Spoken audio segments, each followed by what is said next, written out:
Welcome viewers to this new episode of Beyond Phrenology, and we have today again Professor Sutrth Dey from ISER Pune, my Right. undergraduate institution.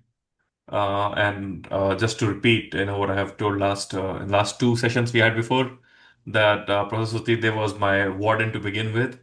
I've never published with him, but we talk on a very regular basis, and part of the reason I could graduate was because of him around, both as a mentor and as a support system. Professor Sutrith, welcome to Beyond Phrenology, and Hi, Madhur. we are living Madhur, in before we such go yeah, forward, when you say warden, in the Indian context, it means somebody, in charge of a hostel. In the yeah. US context, it probably means something slightly different. Oh yeah, What it do you does. It does. It does mean something different. Yes. So to clarify, because the institution was new, we did not have a proper student housing.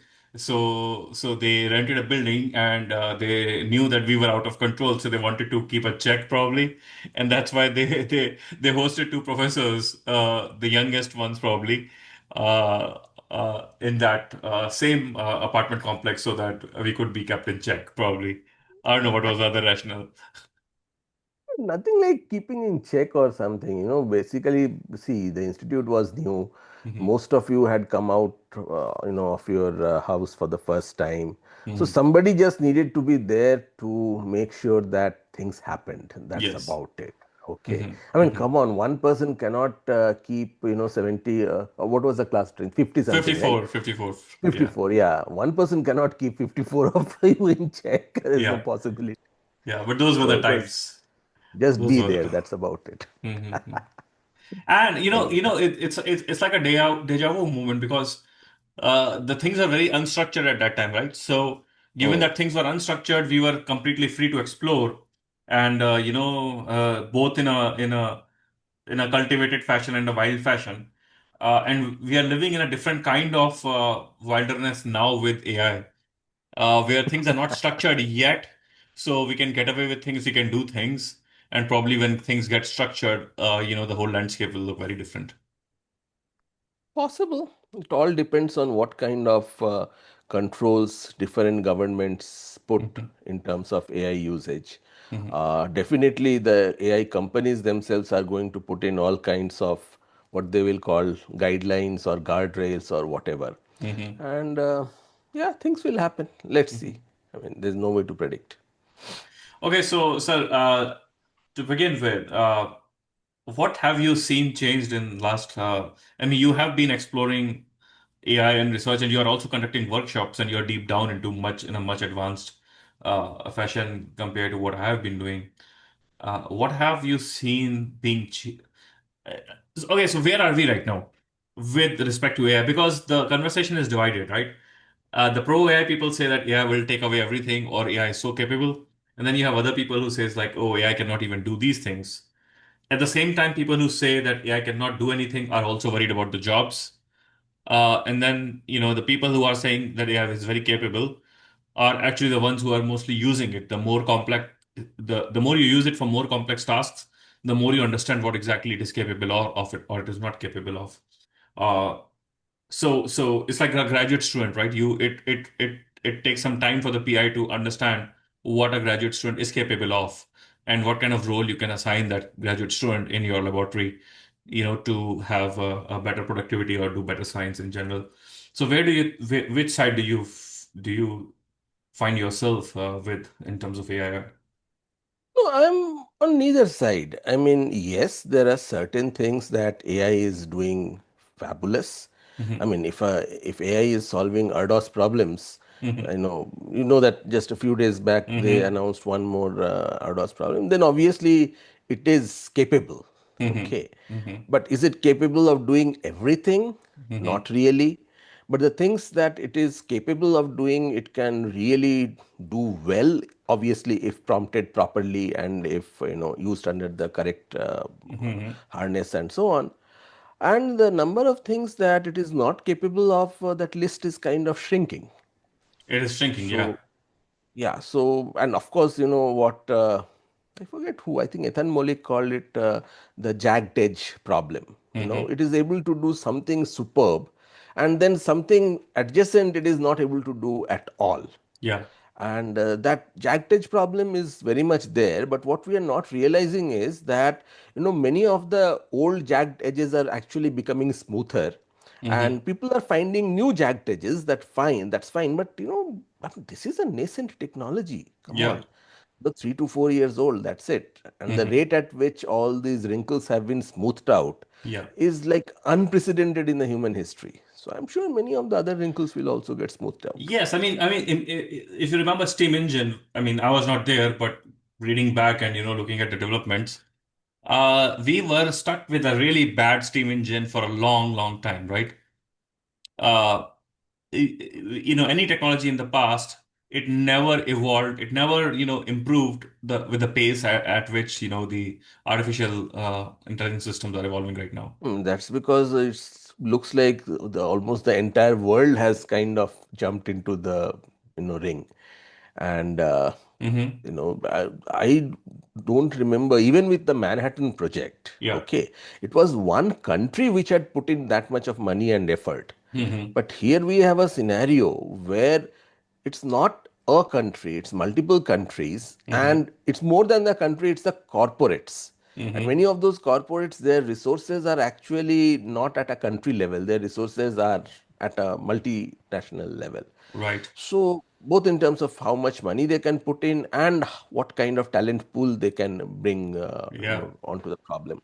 So, I don't think there are too many parallels in the history of humanity, Hmm. including COVID vaccine perhaps, Right. where human beings came together like this and put in all their effort in Hmm. solving or making something better. So, yeah, I'm not surprised that the pace Uh-huh. is so high, but even then, Also, something is there. Huh? they don't need to write grants. They don't need to write like permission letters and this and that, right? They just as a compendium they just keep forcing No, like but that was the case even in the context of steam engine, right? Who was writing oh, grants that's at true, that that's time? true. Those were yeah, that's true. I mean, Hmm. all these permissions and regulations have been very late, for the last few decades, kind of When, scenario. yeah, I mean, research earlier was more personalized. Now it is Hmm. more, institutionalized. And obviously, when things come in an institutional framework, Uh-huh. these kind of regulations, this kind of, who gets Uh-huh. the money, all those things will have to, they become automatic part of the thing. Of course, of course, of course. Right. So okay, so as scientist, I mean, you said it can do some things to a certain extent. The the landscape of what it can do is increasing. And you remember Anthropic published this a nice radar plot showing which professions are more or less exposed to AI. And initially it was very low level white collar work, and then if you look at latest iterations, even life sciences and science is heavily exposed, right? And we Hmm. are seeing rapid innovations, especially in biology. I think bioinformatics is where we are seeing the most progress with the LLM kind of models. And I was listening to today itself, there was one gene therapy which used to cost about $80,000, and now in $2,000 it could be personalized because of the AI adoption in the chain of sequence of research there. So where do you see how much exposure in general? Of course, science has a whole spectrum of how we do science, from extremely wet lab science where you write only when some real breakthrough happens, compared to more simulations and maths and theoretical physics where all you do is basically work on a computer, uh, where if AI is capable enough, can take away a lot of land there. See, yeah, I mean, as you said, those kind of theoretical stuff where a lot of the thing resides in the code. Hmm. The code that you write, given AI's capacity to write better and better codes, obviously those are the areas which are, in the line of fire, so to speak, Hmm. first. Also, given the way AI models work, Hmm. wherever you have a lot of data to crunch, Hmm. that is where AI is going to make headway to begin with. And Mm. that is bioinformatics. I mean, that all the omics data sets that we already have, that's where things are going to be. I mean, think about it, the entire AlphaFold. Where does it start? It starts with the protein databases because the Yes. databases were already there. Hmm. So wherever there are existing databases, high quality databases, generally publicly available databases, that's where the next, frontier for AI is, and I'm Yeah. sure they will do very well. Hmm. And where it's not doing well, or do you think that where it will not do very well?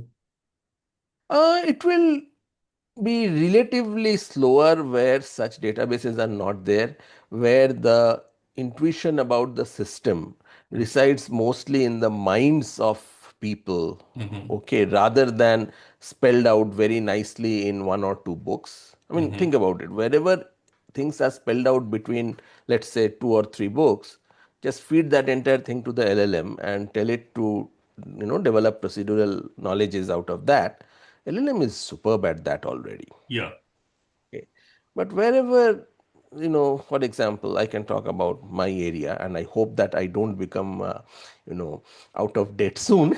Mm-hmm. Experimental evolution using Drosophila, a lot of the insights, they are there. Mm-hmm. It's not that they are not written down, they are there, but they are written down across like hundreds of papers. Mm-hmm. One sentence here, one sentence there, one sentence there. Chaining all of them together is what makes somebody an expert, Mm-hmm. okay, when they do that chaining inside their head. Mm-hmm. But having said that, we have already seen what Mythos is doing in terms of chaining things, right? Yeah. Things that are not vulnerabilities already, on their own, Mythos is able to string them together to make a vulnerability. Yeah. So similarly, you know isolated pieces of information floating around in various papers, Mm-hmm. something which has that kind of chaining ability might end up, taking them and creating a procedural knowledge. Mm-hmm. So that's why I said, as of this moment, Yeah. perhaps it's not there. But that is probably because experimental evolution is very low priority for something like Mythos, or rather the people who are building Mythos. That's quite possible. Yeah. Yeah, so let us see. I think the next big thing, obviously, as we all know, is going to be drug discovery. Mm-hmm. Anthropic, it seems, has already been spending a lot of money over there. Mm-hmm. And drug discovery, because it's extremely nicely documented, a lot of it at Yes. least Yeah. Yeah. is very ripe for, LLM kind of workflows. And Yeah. of course, there's a lot of money over there, and Yeah. the fact that, there hasn't been too many blockbuster drugs in the Mm-hmm. last several years. So that's a quote unquote low hanging fruit, Truth. and I'm Mm-hmm. pretty confident that that's where the initial, burst of human creativity related to AI is going to be. Which I'm very positive about, given that, we are reaching antimicrobial resistance, so fast, in general. Level 4 drugs are also not working in certain cases. We have very little work in general on rare diseases, given that there's not much incentive for pharmaceuticals to work on those. And if those can be the areas where, drug discovery can happen much faster and might be, I think it's good for everyone. I mean, no matter the price. I am totally hopeful as far as the discovery is concerned. Yeah. I'm not that hopeful about what will happen after that. Hmm. Because see, after all, there were, quite a few pharma companies which were working on research, and technically, the breakthrough could have come from anywhere. So Yeah. there was competition. Uh-huh. But when AI is taking or doing this stuff, Mm-hmm. there isn't much competition, because there are Mm-hmm. only a few companies which are capable of doing it Yeah. at the scale at which things, Yeah. look like, unless, the open source models do some massive magic, Mm-hmm. and they end up, democratizing the whole thing. So let's see. Honestly speaking, I don't know. It entirely boils down to, can we have a DeepSeek moment in that context or not? If we can have a DeepSeek moment, Mm-hmm. some new architecture comes in which makes finding these things relatively easier, Mm-hmm. such that, even open source models and relatively lesser amount of compute can lead Yeah. to these kind of findings, that will be great. Right. In which case we have hope. But Mhm. if it turns out that we are not able to have such moments, then it is going to get concentrated in the hands of just a few, and that is going to be a problem. We'll see what happens there. Although I'm Hmm. still optimistic about it because ultimately, if you find something you'll sell, it might be very pricey initially, but at the same time, every drug has a date for how long the patent would last, and then it has to be generic. So there are downstream there are still possibilities, Yeah, and but suppose all the stuff is being generated just by one or two companies, yeah. then the one or two companies might end up saying that, hey, I am going to give this if and only if you change the laws and make that 5 years or 10 years or 15 years. Yeah, that's fine, but at least I mean, like, let's say, an alternate possibility where there's no hope for, you know, getting past AMR, and now, one of these companies can find a antibiotic for AMR using artificial intelligence, and they ask for like a exorbitant price for that, right? I mean, but at the same time, it can, avoid like a mass casualty event, at a very high price, perhaps, but who knows? And then I would argue that the possibility that an isolated scientist right now in some lab working on AMR can find that molecule is also much higher now than ever before. That's what I don't know. That is exactly what I don't know, because I don't understand what kind of compute is needed and what class of models are needed. Okay. Hmm. See, one thing we have to realize, whatever is, coming to the public, to people Hmm. like you and me, is like at least 2 to 3 generations behind what these companies are actually working on. Of course, yeah. Okay. Uh-huh. So if it turns out that what the public has access to is sufficiently good enough to crack this, great. Uh-huh. Then the Uh-huh. democratization that you are talking about is going to happen. Hmm. But if it turns out that the nature of the problem is such that you only need those unavailable to public models, and you need that kind of compute which is again unavailable to the public, Hmm. then the monopoly comes in, right? Hmm. So I don't know. I mean, this is coming entirely out of my lack of knowledge about how the drug discovery process works and Hmm. what exactly is needed. So Hmm. somebody who is more into this can perhaps comment on, whether the publicly available stuff is good enough or you need even higher order stuffs. Talking about good enough, what is happening in research, and Hmm. and my knowledge about this is from social media because this is something AI has become a taboo on academic campuses, in general. So for instance, my university is very good with AI in the sense of they have given access to everyone, for ChatGTP, and they were very early on and AI adoption, very pro AI adoption at the institutional level, right? The state is trying to do as well, and an institution is also trying to do so really good in that part. But I see the academic community extremely divided on AI. And part of my of that those feelings are from some of those real interactions, but mostly from social media. It's much worse on Blue Sky compared to other social media channels. And I'm not still, on Blue Sky, so I'm I just totally go immune there to to the figure problem. out how bad things are. Uh, Okay. yeah, like ha. So I mean, it's called Blue Sky for a reason. Okay. And then you have the other extreme like X, which is another extreme, and then you have LinkedIn where people have to somehow manage, a persona. So, Yeah. but it allows more words for free. And then so you see this divide where it's kind of a very soft litigatory environment where everything is kind of mixed. You don't know what honesty is right now, what plagiarism is right now, what is your idea versus somebody else's idea. Because some people focus, like myself, I focus on ideas, right? If I can get through an idea, uh, for publication is just a communication method, to communicate an idea and somebody can capitalize on it.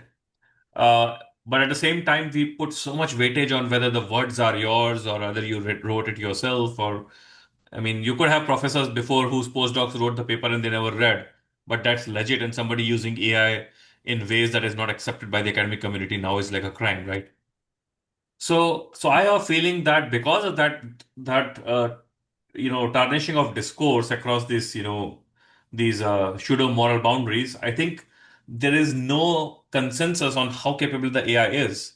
And if you know how capable it is, you cannot even reveal much because of that tension. Uh, so No, what I say is that, yeah, it's no, more capable than what I think it hmm, is. I don't think there is any doubt about the capability part. Hmm. Okay. Hmm. You know, as I said, RDOS problems are getting solved. Hmm. All kinds of stuffs in maths are getting solved.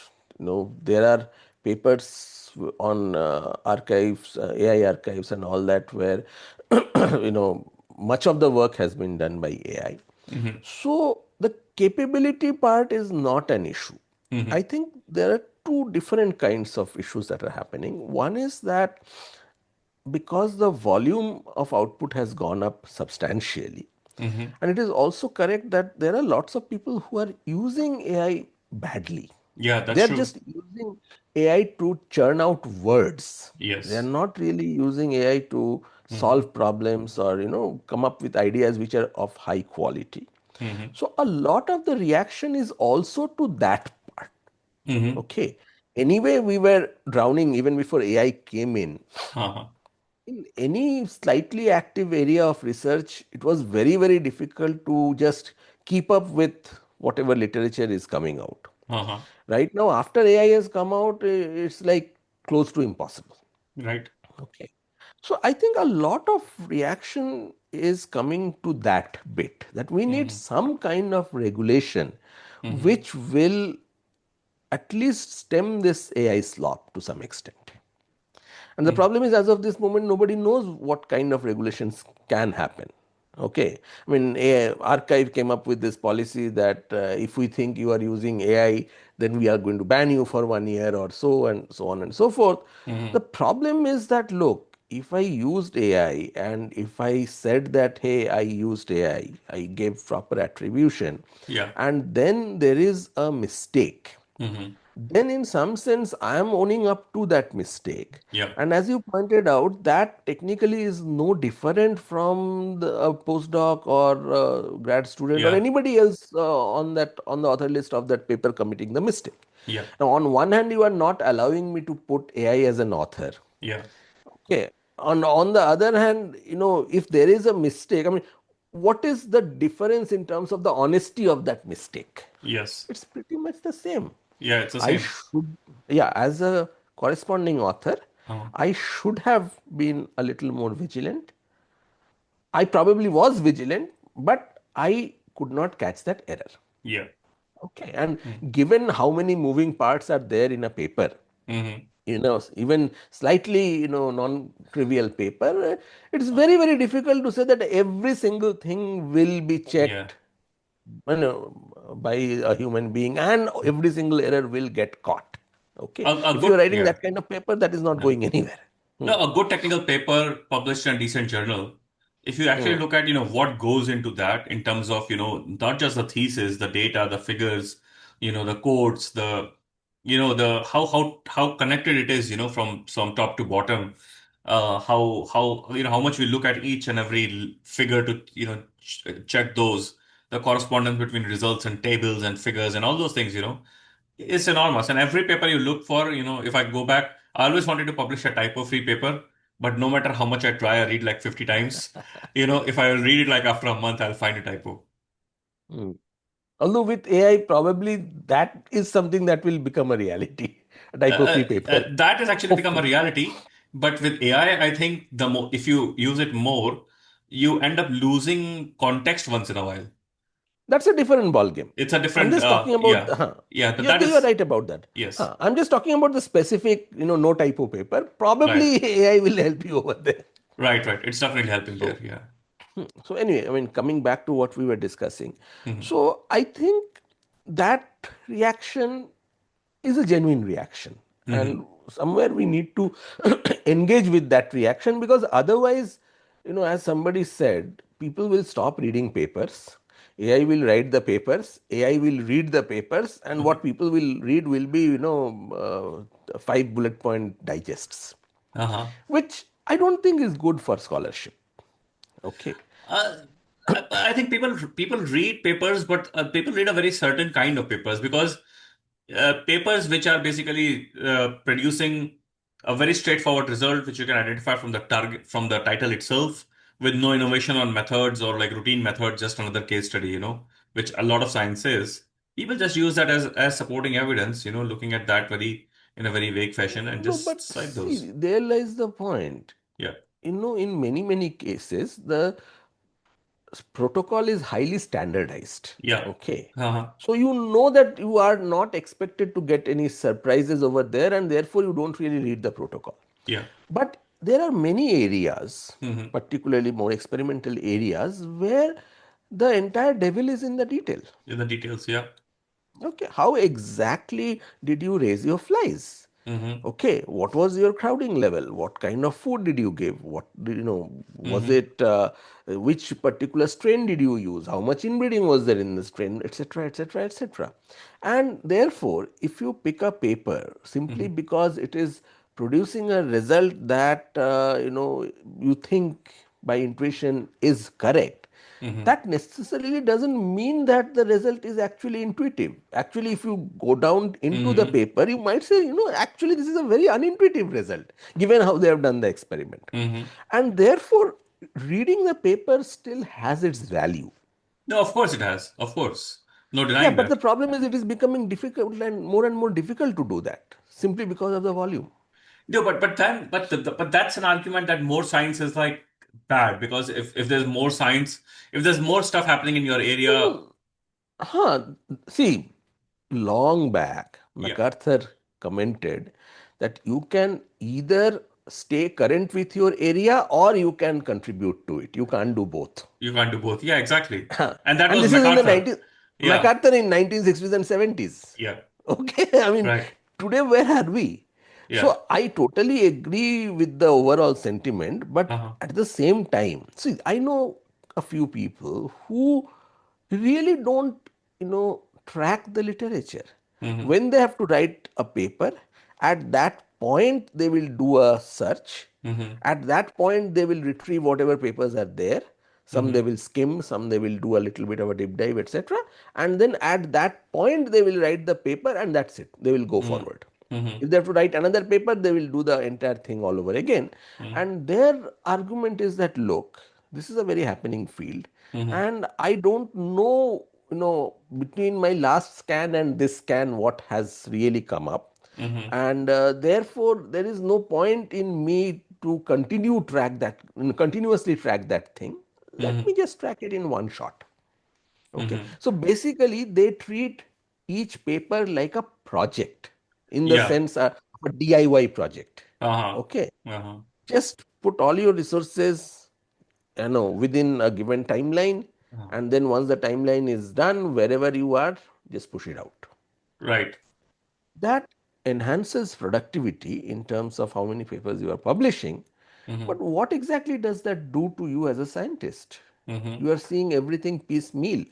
This entire concept that an academic Mm-hmm. scientist or whatever social scientist is also building a worldview. They are Mm-hmm. building a tapestry inside their mind, Yeah. such that at some point they are able to see things in their area in a Mm-hmm. particular way. That stuff is now going away.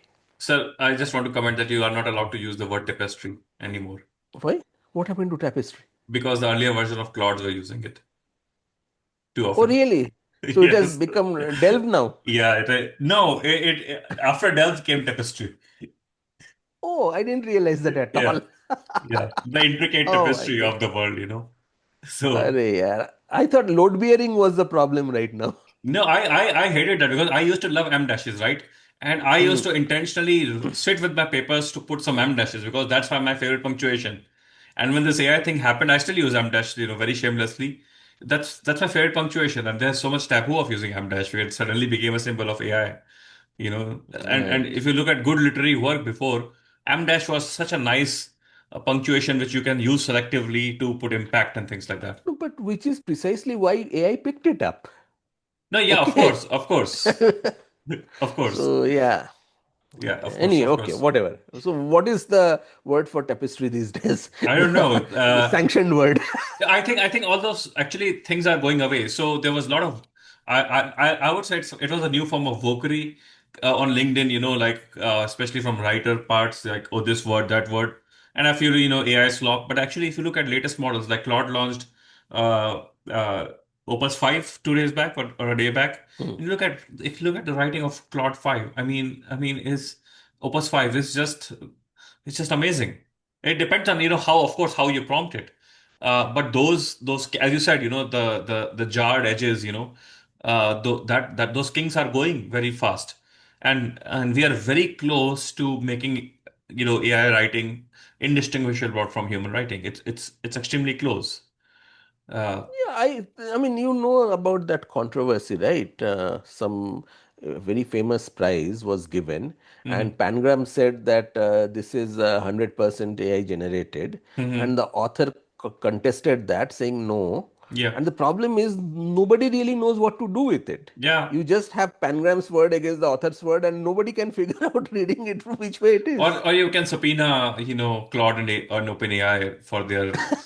I think we'll reach a stage at some point. No, see, but Yeah. there lies the point. How do you know that the author used Claude and OpenAI?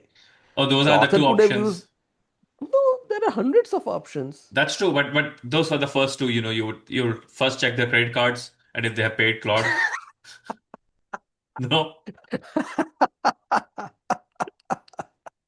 No, but the something like that. problem is, see, no. So Yeah, there is a problem over there. yeah. You can have a Claude and OpenAI subscription. Hmm. That doesn't prove that you have used it, right? Oh, that's true. In that case, people, I recommend people to have a one dummy subscription all the time for subpoenas.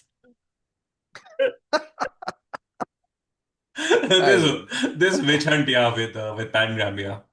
Yeah, Yeah. it's interesting. Yeah, I mean some systems I think also told about Bible was also AI generated because the text was so beautifully flowing. Like So anything good is AI generated. Brilliant. yeah, actually, so part of what makes human writing human is the errors, is the aberrations, is like idiosyncratic ways of writing. And when you make it prose like really smooth and really tight, it becomes AI generated. Yes. See, the problem is like this. A Mm-hmm. lot of, what constitutes a language Mm-hmm. is essentially a norm.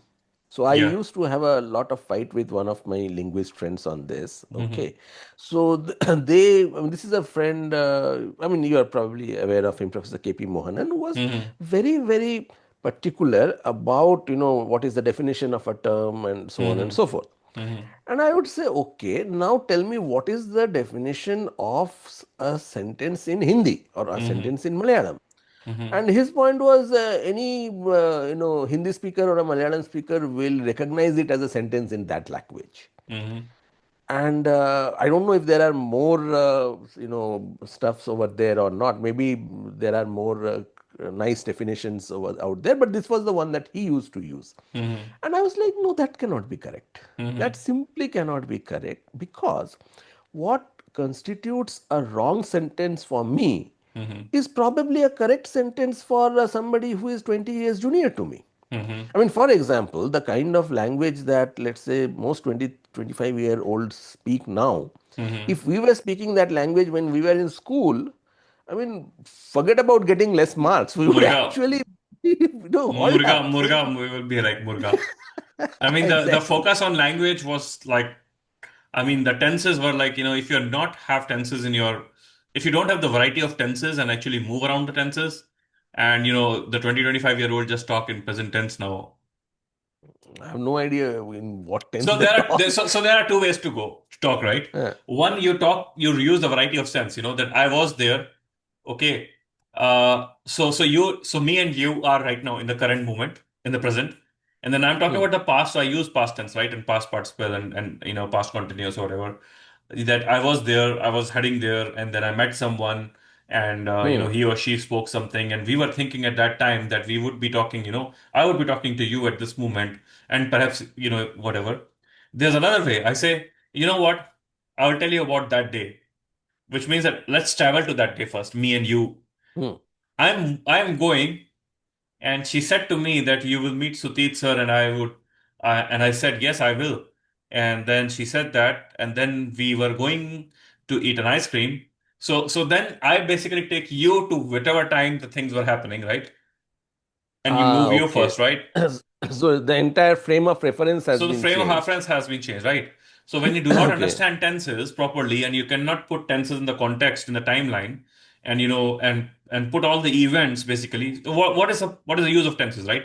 Tenses are an instrument of language Hmm. most likely to be used to structure the events, right? To structure the episodes and the direction Yeah, to of establish the activity, timelines timeline, basically. and the direction of the activity, right? The vectors of Hmm. activity of individuals and process events. Hmm. And that Hmm. exactly is what you miss when you do not have proper tenses in your language and you talk in one sense or you miss senses, right? So yeah, so yeah, coming back to the sentence. Hmm. So Uh-huh. what I'm trying to say is, okay, I think we have kind of digressed quite a lot. Yeah. Why did I bring up Professor Bohanan? Because I was trying to say that The the language. definition, the language, how the definition of what a language is not very strict according to me. It's a Hmm. kind of very fluid. But Hmm. what was the point I was trying to make in the context of AI? That that has. that I was telling you that AI is evolving, so now language is indistinguishable, and people were taking that as beforehand being Ah, offended by right, his right. language. Yeah. Right, right, right. So the point is that, you know, Bible, correct. Hmm. So Bible sounds very smooth Hmm. simply because due to our overexposure to Bible, Hmm. many everything that is in Bible, we have taken that to be the standard. Right, right, right. Okay, if Part of you it, yes, is it? talk, Yeah. exactly, it has become part of the culture. So Yes. if you somehow travel back in a time machine Yeah. to people, around the time when Bible was being written, Yeah. the pundits of that era would probably point their finger at Bible and say very badly written stuff. Yeah, I mean, for Right. example, Right. Shakespeare. Right. A lot of stuff that Shakespeare wrote I never liked it. Yeah, became, but no, that's fine, but it has uh, become part of the English language. It has become standard language. right. But in the context of that time, maybe it was not. Right, right, right, right. Of course, I mean, even now, I mean, if you think of Jack Kerouac, right? Jack Kerouac's book, like On the Road, and those kind of writings. I mean, those it was completely okay at that time, for that kind of a book. But you cannot speak like that in a common language without punctuation. People won't understand what you are speaking. As Yeah, simple yeah, as that. yeah, yeah, exactly. Yeah, right, right, right. And part of why punctuation is part of language is because of that comfort to be able to understand, to able to predict, right? To Uh, modularize to things, modularize things. Yeah, give the brain a little bit of a rest. rest. Yeah, yeah, yeah, yeah. True. So, anyway. Okay. So I see. Okay, so where do you think this will head? This whole AI writing. I mean, there used to be a time where PhD students joined PhD, and then first 2 years they won't do much. I mean, some of them did, but a lot of them would be like just I'm reviewing the literature, right? It was like an assumed that you would join a new PI in a new field that you will review the literature for years, right? And they will just keep taking printouts and read. Um, and it was assumed to be a part of your training, light load, and then they will pick up things and then they'll develop the ideas. And then there'll be another, similar part of thesis writing where some people will be done with their experiment, but they're still enrolled in the PhD program for 2 years, writing their thesis. And the whole PhD comics was around, part of the PhD comics was around these writing issues. Yes, yes. Okay. And all the memes about writing. And there'll be some people who are just, I'm bad at writing and things like that, even though a lot of PhD thesis is just a plain report. So where are we headed now with education in general? I mean, where do you think, are we done with literature reviews, for instance, to begin with? See, there lies the whole point. What is the purpose of the literature review? Yeah. If the purpose of the literature review is just to write the introduction section of a paper Mm-hmm. and nothing else, Yeah. then yeah, probably AI will write an introduction for a given paper very Yeah. nicely, Hmm. which nobody will then come back and read. Right. But then at the same time, if the purpose of the literature review is for the person, Hmm. the PhD student, to form something inside their brain, to Hmm. get initiated into the field, so to speak, to pick Yeah. up the jargon, so to speak, then that purpose is still there. And AI doing the lit review for you Hmm. doesn't create that picture inside your head. And if you are not creating that picture inside your head, then Hmm. sorry, then you are gone, your job is over. Because Yeah. that was becoming a PhD student. I mean, that is Right. how Right. you Right. became a doctor, right? Right. So that's very true. But at the same time, we have no way to figure out whether you have a structure in your head or not. So as No, no, no, PIs, that is not correct. That is not correct. You talk to me for 15-20 minutes in my area, yeah. I will happily figure out whether you have No, something in your head or not. I know, of course. Same with me. You can Uh, do it like in real life, but as educators, right? So Not only now, as educators, as people who have spent 20-25 years doing that for ourselves. yeah, So yeah, we yeah. can always figure out whether another person has a similar thing in their head or not. Whether it agrees with our viewpoints or not, that's a different ballgame. Right, But right. whether it is there or not is very easy to figure out. It's very easy to figure out. No, I agree with you. It's like it's easy to figure out. I mean, you go to poster sessions, right? You realize that who just worked in the lab and who is actually living through the poster, right? It's so apparent in like 2 minutes of their presenting the poster, or giving Yes. even giving a talk, like how people present the talk and the context. That's true. So do you think it's not impacting like a PhD anymore, like how we do PhD or No, no, what it PhD is students do? impacting. It is impacting. The problem is that now we are asking this very uncomfortable question, Yeah. that what exactly is a PhD student going to be judged for? Mm-hmm. Okay. Mm-hmm. Earlier, in the absence of AI, it was assumed that when you have had say 4, 5, 6 papers or whatever, the number didn't really matter, some Mm-hmm. output from your PhD, Yeah. then because this particular workflow was imposed, the outcome that you are forming something inside your brain was more or less inevitable. Okay, now of course, some people had a higher quality worldview formed, some people had a lower quality worldview formed, and to be fair, many Mm-hmm. people, even after 5, 6 years, never formed anything inside their head. Mm-hmm. That's also true. We have seen such people Of course, of ourselves, right? course, of course. Tons of them. You get the whole distribution, whatever you in whichever Exactly, you get area. the precisely, you get the whole distribution. Uh-huh. Now the point was that,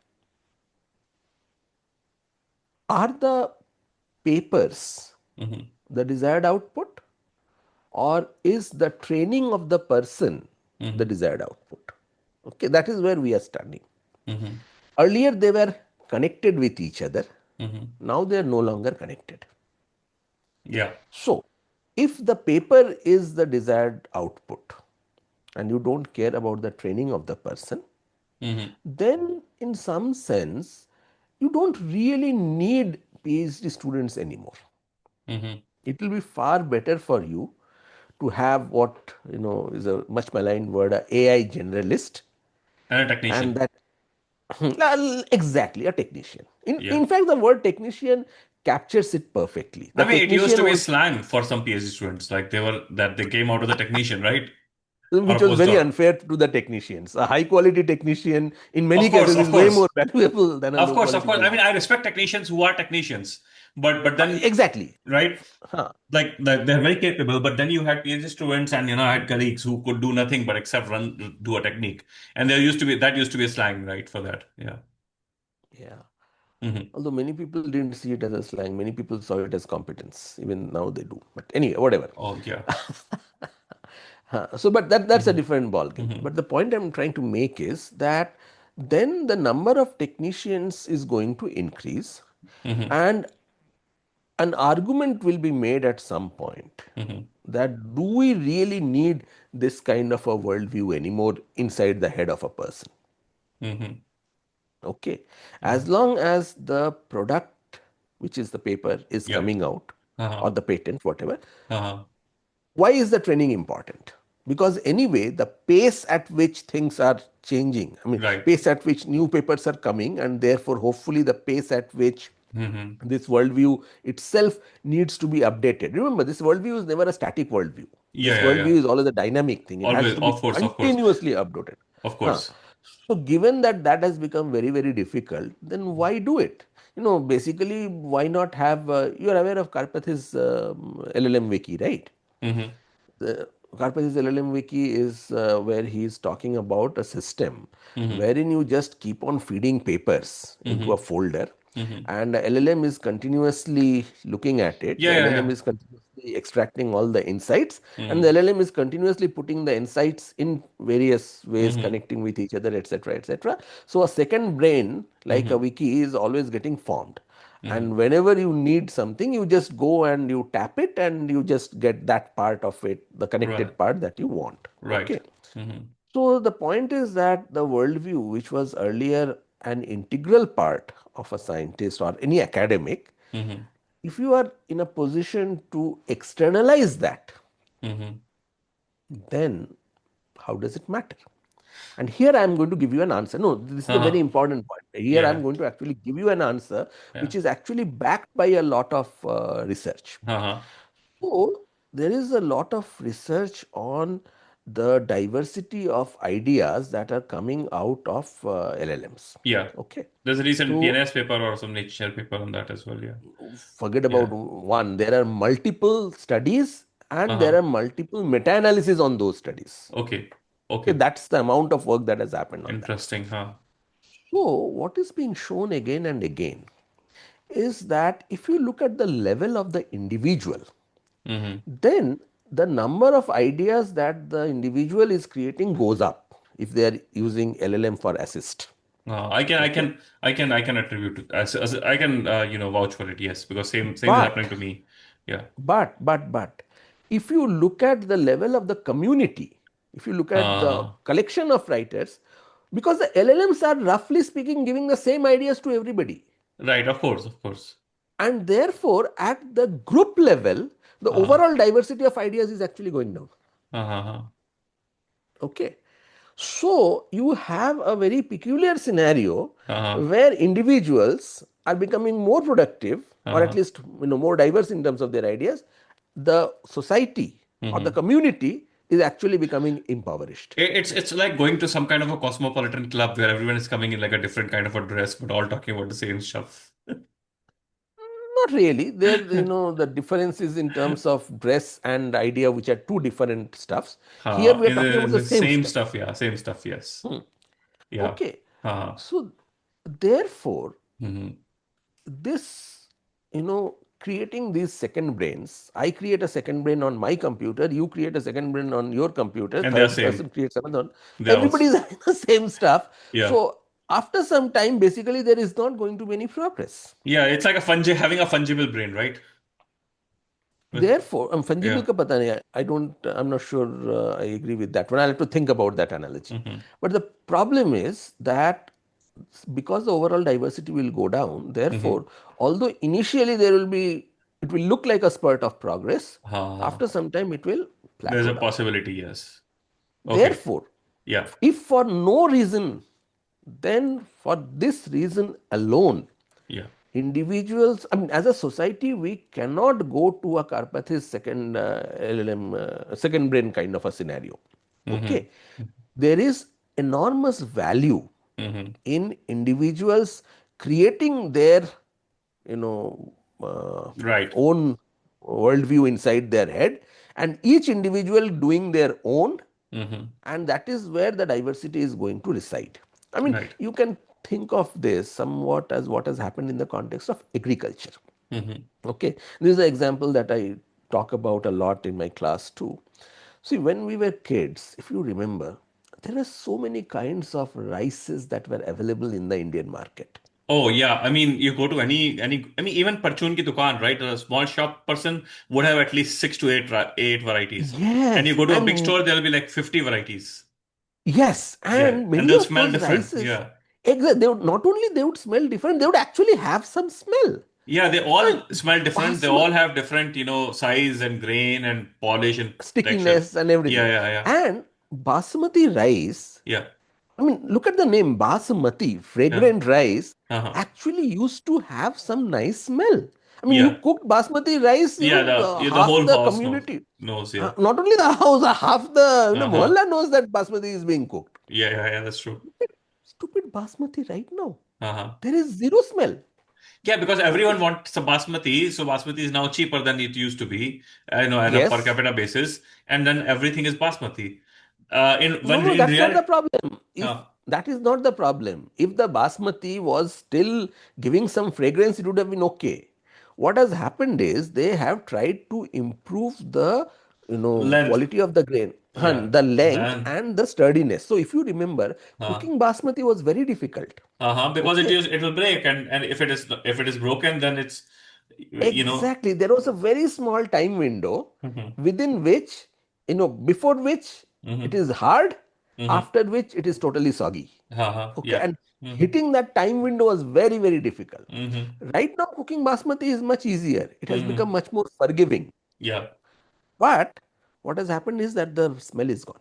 And I'll tell you, like, my favorite rice was never basmati. It used to be shakarchini or like some other, some No, local everybody rice. had their own. Yeah. No, but the point I'm trying to make is Uh-huh. that the price of basmati has on an average come down. Right. Okay.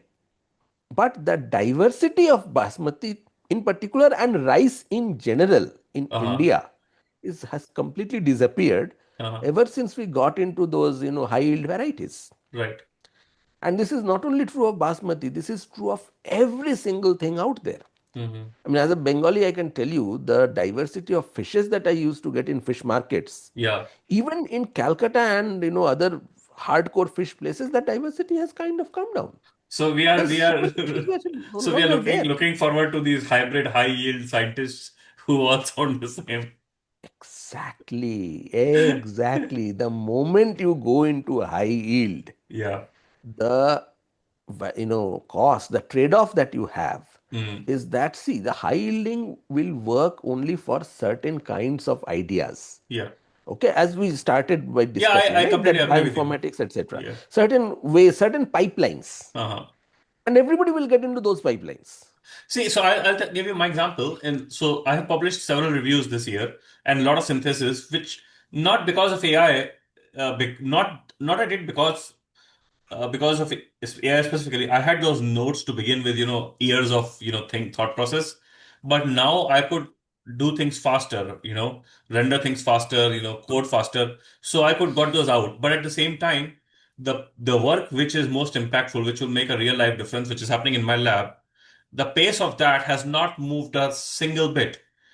You Uh, cannot. and it is just happening in the background. I mean, some people will think that I've lost, track of empirical work. It is happening, but it's so slow because you have to test 100 people. They come at It, their it own is pace. not slow. It is happening at the rate at which it has always happened. It has always happened. It Yeah, is just that because you are able to publish so many papers from the other side yeah, using AI, etc., this seems slow, relatively speaking. right, right, right. Yeah, Okay. uh-huh. And that is the problem. Right. That is And the exactly the satisfaction I problem. get is actually from that work because that is the real work. This I just do The it slower because I work. want, yeah, because this I want to do because I want to do the synthesis and put out the ideas. So AI has allowed But, me to but get those what things will done. happen is, yeah, so right now what is happening is you have ideas which came in the pre-AI era. You are Yes. using AI for packaging. Yes, yes. Okay. I'm The capitalizing last on miles existing nodes, basically. Huh. The last mile simulations, Yeah. the getting the diagrams exactly right, Mm-hmm. okay, etc., Mm-hmm. etc. Mm-hmm. Once those ideas are gone, Yeah. and you are now using AI for ideation, Uh-huh. that is when your diversity will come down. Right, right. I'm hitting that. I'm almost done with, like, to be honest. In terms of the themes I had to begin with. Yeah. And I remember that the ideas, it's like ideas never come. It's like if I want an idea now, right? And then you will get irritated that your idea is not working or something, and you have this feeling of discomfort, like a khujli, and you live with that for a few days or something, and then you go for Exactly. voracious reading. Hmm. right? And during that voracious reading, you see the dots and you connect them, right? Where you're doing nothing except for reading for like 3 days, papers after papers. Sometimes it Yeah. works the other way around. For me, I have to do the voracious reading first, Uh-huh. and then the creative itch somewhere. If the things are going okay, then it starts. Right. Sometimes, it's not even a focused reading. Sometimes it's the unfocused readings which actually lead to better stuff. Mm-hmm. So, yeah, I mean, all those are how creative humans have been working forever. None of Mm-hmm. those have changed because of AI. What has changed is now you have, you know, this pool of ideas, which AI being a very democratic thing is the same pool is giving being given to everybody, Mm-hmm. and everybody sees that, hey, earlier I had 3, now I have 20. Wow, 20 is greater than 3. Mm-hmm. But what they're not realizing is that the same 20 is going to everybody else. Okay, Yeah, it's a and it's a that red is twin hypothesis. I mean, the productivity, uh, you know, uh, what do you call it? Like return of AI will not the differential. The productivity differential will not last long. it probably will, for those people who are able to go beyond a simple prompt, Mm-hmm. who are explicitly able to tell the AI Mm-hmm. that, look, don't give me your first 20 stuff. Mm-hmm. You take this part Mm-hmm. of the space, you take that part of the space, and you combine those two according to these rules, Mm-hmm. and now tell me what you can do. Mm-hmm. Okay, so a lot of it will become how you yourself understand Mm-hmm. the connection between various subdisciplines. Now obviously, see, you cannot connect anything with anything. Okay, Mm-hmm. you have to connect those subdisciplines where the chances of a cross fertilization are high. Mm-hmm. AI will actually allow you to do some of those cross fertilizations even Mm-hmm. if you yourself is not capable of doing it, because see, earlier, Mm-hmm. for a cross fertilization to happen inside your mind, you needed to be good in at least two areas, Yeah. right? Mm-hmm. Now AI will do some of the initial part. Mm-hmm. Okay. But the problem that will happen is it will give a nice hypothesis which will say, take A to B to C from here, Mm-hmm. subdiscipline 1, and take D to E to F from subdiscipline 2. And hey, did you Mm-hmm. notice that there is a connection between C and D? Mm-hmm. And therefore, now you have a connection from A to F. Mm-hmm. Okay. Now, the problem that will happen is that that connection between C and D, which is the crucial trans domain connection, you still will need to have some intuition about both fields to Mm-hmm. see whether that trans domain connection is correct or not. Right. Right. Right. Right. Okay. Mm-hmm. But the hope is that once you see the connection, Mm-hmm. then you actually work in a slightly different way to prove whether the correction is correct or not, which is a more targeted stuff, Uh-huh. targeted search, Mm-hmm. rather than trying to first figure out which connection will work. So I'll give you two examples of right now happening. So you know, I'm a little active on LinkedIn for last 1 year, and there's a whole. You are It's not, prolific on LinkedIn. Little active is an understatement. yeah, I'm prolific in like for multiple reasons. Hmm.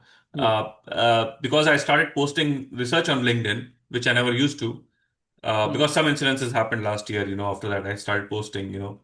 And then also there's no other place. I mean, X is toxic nonsense, and Blue Sky is toxic activism. And YouTube is basically the world is going to shit.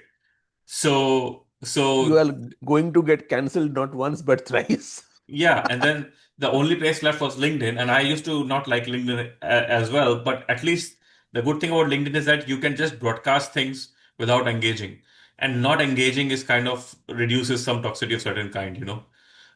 So I thought that was a medium. You Uh, can do that on X also, no? yeah, Twitter but you also can do you that. But don't have to again, engage. but X is like so much, right? I mean, you have all the hate and all the pornography and you and people undressing other people.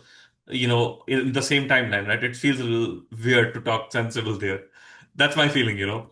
And blue sky Correct. is like the environment is, the earth is on the stove, and then, the human rights are being taken away, and the volcano is erupting in everyone's head because of the global warming. So, I mean, it's on the other side of toxicity. Uh, so. For whatever, for any reason.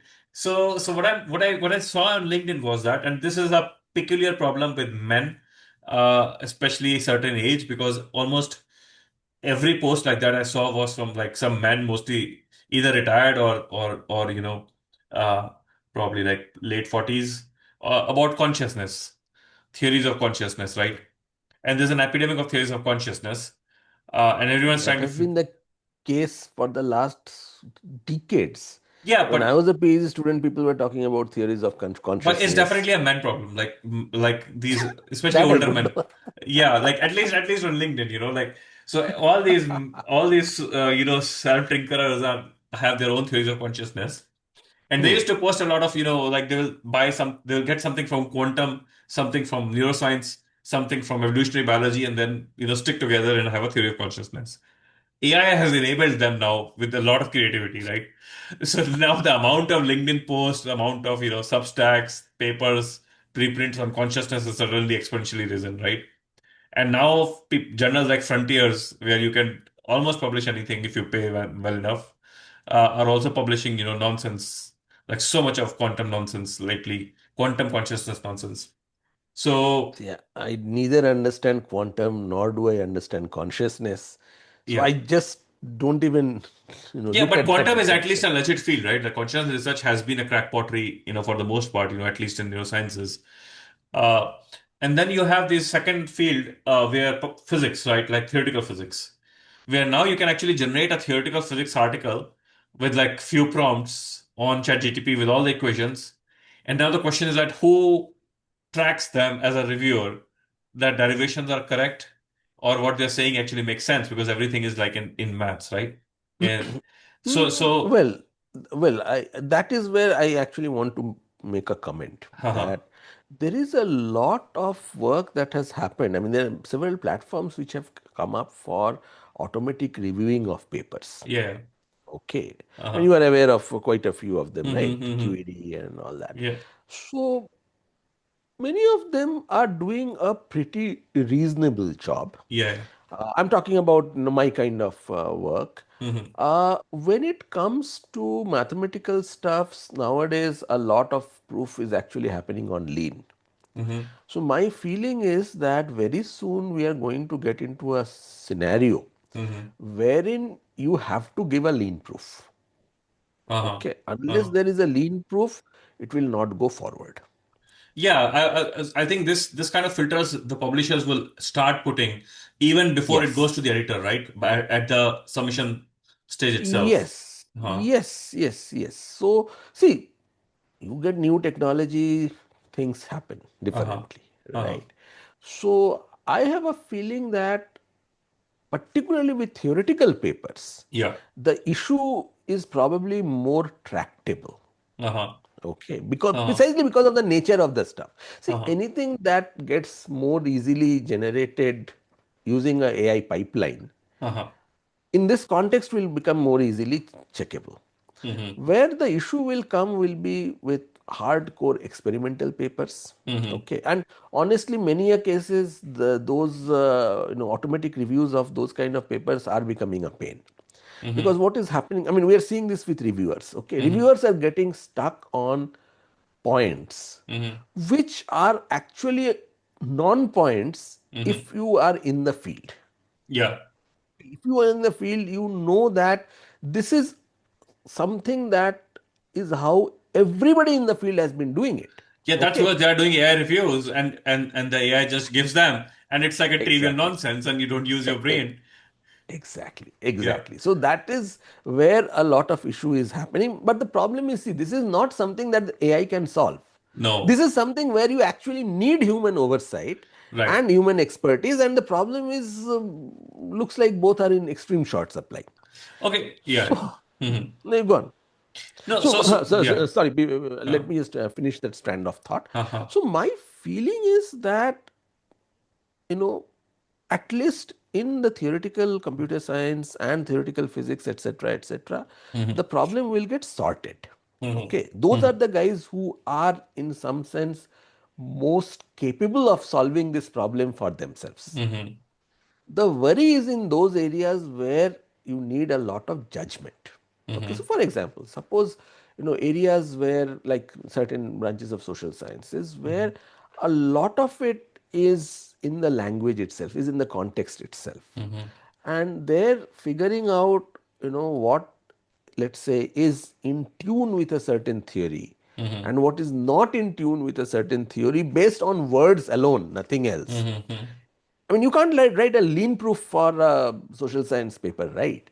So there it is going to be a little more difficult. And Mm-hmm. unfortunately, some of those areas which are entirely, word, word, word, Mm-hmm. those are the areas where also LLMs are extremely capable of generating words. Words, yeah. So I think a bigger crisis is in those areas rather So, than so theoretical let me computer comment on science. this.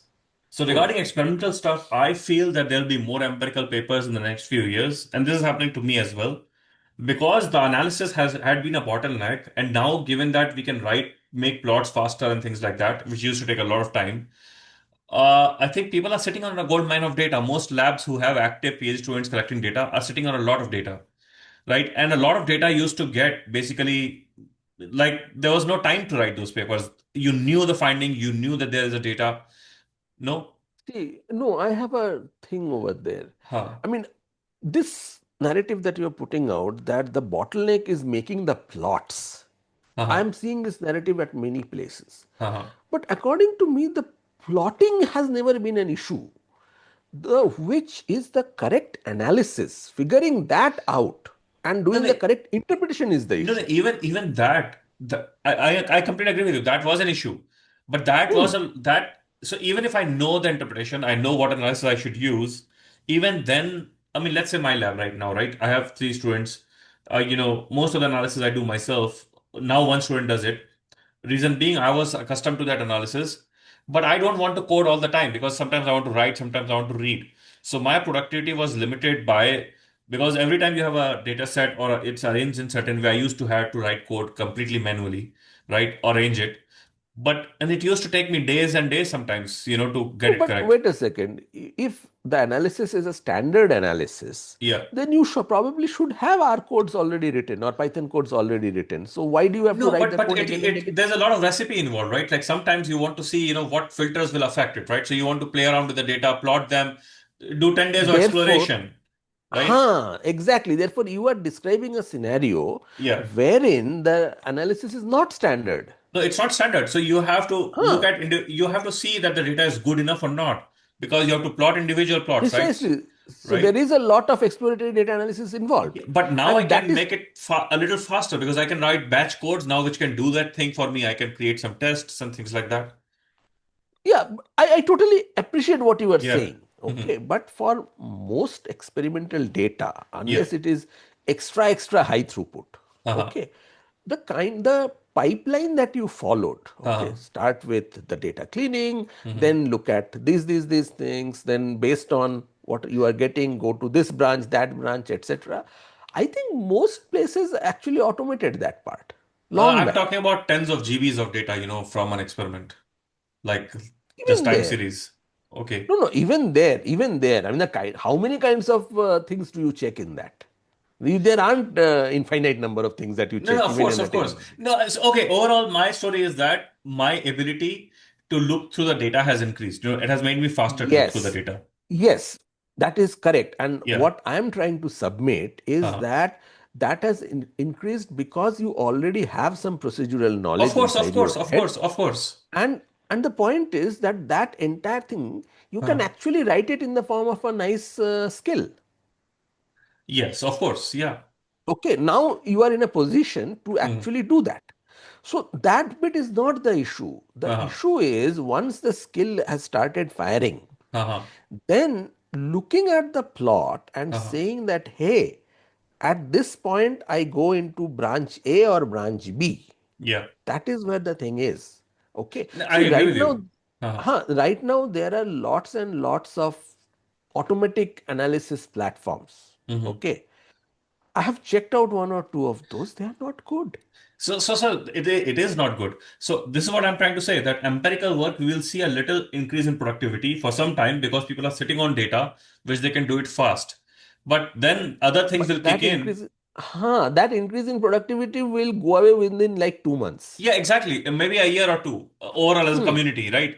And then it will Over the come community, down. it will take a year or two, huh? Yeah, too, and then it will come down because that is actually hard stuff where you hard code the data. The pipeline, the bottleneck was basically collecting the data, right? Or That compiling bottleneck the will data, remain. right? And that will remain, right? So Hmm. those productivity will come down. And then regarding the, certain uptake in the review articles or perspectives, which I myself have done a lot, that will also come down because there's only so many areas which I was thinking, right? And I was sitting on those ideas. And then how much can you do that, right? Can you, like, it's not an infinite pool of ideas, right? Like in your field. And then we are stuck with where, okay, so that's regarding the empirical article, right? And this regarding that. The most challenging, so here the data, you can attest to that, you can recompile the data, you can reanalyze the data. And for the theoretical part, you can have the filters which you talked about. The technology is coming soon that it can derive, right? Even at the pre-filter stage. And as you said, the most fields which are the most vulnerable and there'll be a most chaos is the one where you make word salads.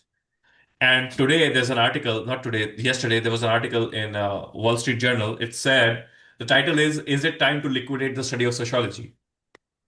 It's a Wall Street Journal article. Yeah, see, Okay, so, those are clickbait no, no, things. no, it is, but at the same time, it is a clickbait, but that bait is going into that direction, right? Where, See, my feeling is yeah, that it entirely boils down to how humanity responds to this. And I'm not saying that humanity will respond in one way. Humanity has never responded in one way to or anything. rationally, yeah. See, rationality is not totally possible when you have human beings involved, right? Mm-hmm, Our mm-hmm. irrationality is what makes us human to some Yeah, extent. yeah, yeah. I think what will happen is Mm-hmm, that some places mm-hmm, will insist that you write your papers in mm-hmm, such a way that the logical thesis mm-hmm, comes out, in a very black and white way, which can then be subjected to auto checks. mm-hmm. So the previous thing where, I mean, this is something that I've heard from many social scientists. I've never understood the Uh, thing that, until and unless you pick up the language of my area, you can't even understand what I'm talking about. of course, Okay. that's called a cult. No, not Yeah, entirely. What they're really but trying to yeah. say, what they're really trying to say is that there are jargons Mm-hmm, which have certain, loaded meanings, mm-hmm, certain nuances. mm-hmm, And those jargons, those nuances, until and unless you understand them inside out, it will not be possible for you to understand the structure of my argument. mm-hmm, Okay. Now, but when you actually go in there, you realize that none of those terms are defined in, I'm not saying mathematical precision, it's not possible, but at least they are not even defined with sufficient amount of precision mm-hmm. such that the logical statements you know, can be judged in the fashion of logic. Yeah, but that's by design, right? Because once you define them, you have to live up to that definition. Correct. So that design principle probably now will, if things go in a rational direction, people will be forced to say that, look, right Mm-hmm, now you are using a term. So, mm-hmm, for example, let me say in biology, you use the term species in mm-hmm, very different senses. mm-hmm, Okay, that's not a good idea. mm-hmm, In a particular context, mm-hmm, species can mean only one thing. mm-hmm, So come up with 30 different suffixes or prefixes or whatever to mm-hmm, species and define each one of them rigorously. And when you are giving a particular argument, mm-hmm, instead of saying species, say which particular concept or nuance of species you mean. mm-hmm. Okay, this is nothing new. So long back 1988, there was a nice paper, 88 or 98, I forget. There was a very nice paper uh, about the concept of stability in ecology. Mm-hmm. So two German researchers, they showed that in ecology at that point there Uh-huh. were some 143 terms related to stability, Mm-hmm. and they referred to 70 different concepts. Wow. Uh-huh. Yeah, everything is stability. Yeah. Okay. Yeah. So what they did was, it was a magnificent paper. I loved that paper. Uh-huh. What they did was they combed through all the definitions, which in Mm-hmm. many cases were not given in black and white. So they had to Yeah. kind of figure out from implication what the definitions were, and said that, look, end of the day, all these things are coming down into just six Mm-hmm. pigeonholes. Mm-hmm. Okay. So essentially you say that which of these six pigeonholes your things belong to, Mm-hmm. or if it is a combination of the pigeonholes, you say that too. Yeah. Okay, but don't use the word stability per se. Mm-hmm. Always understand that stability is a conceptual word, Mm-hmm. and talk about what they said, stability concepts. Mm-hmm. Okay, which concept, which Mm-hmm. context. Mm-hmm.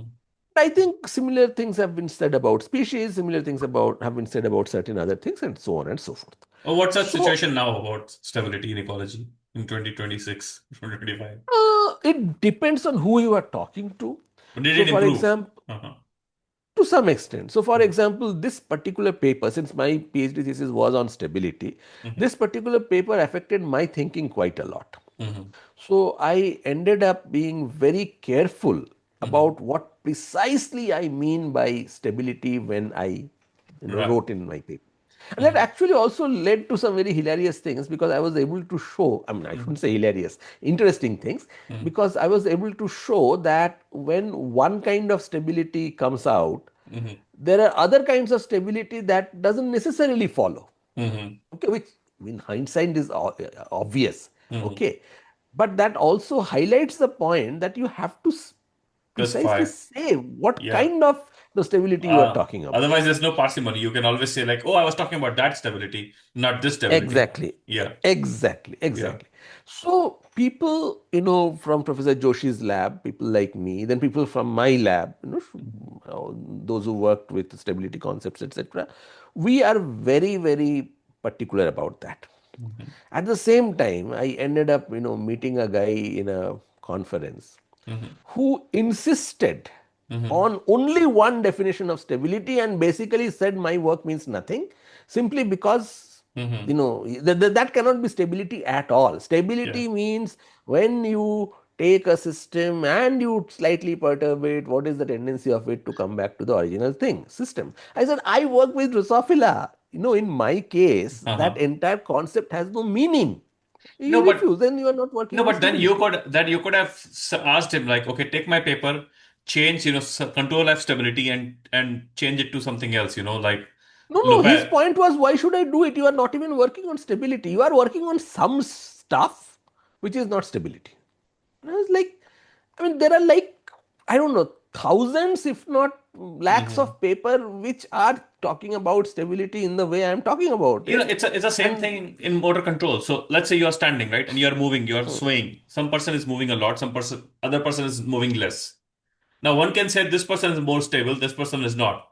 But then you give them a perturbation, and somehow this person does not fall or able to move, regain the balance, and this person ends up exactly, falling.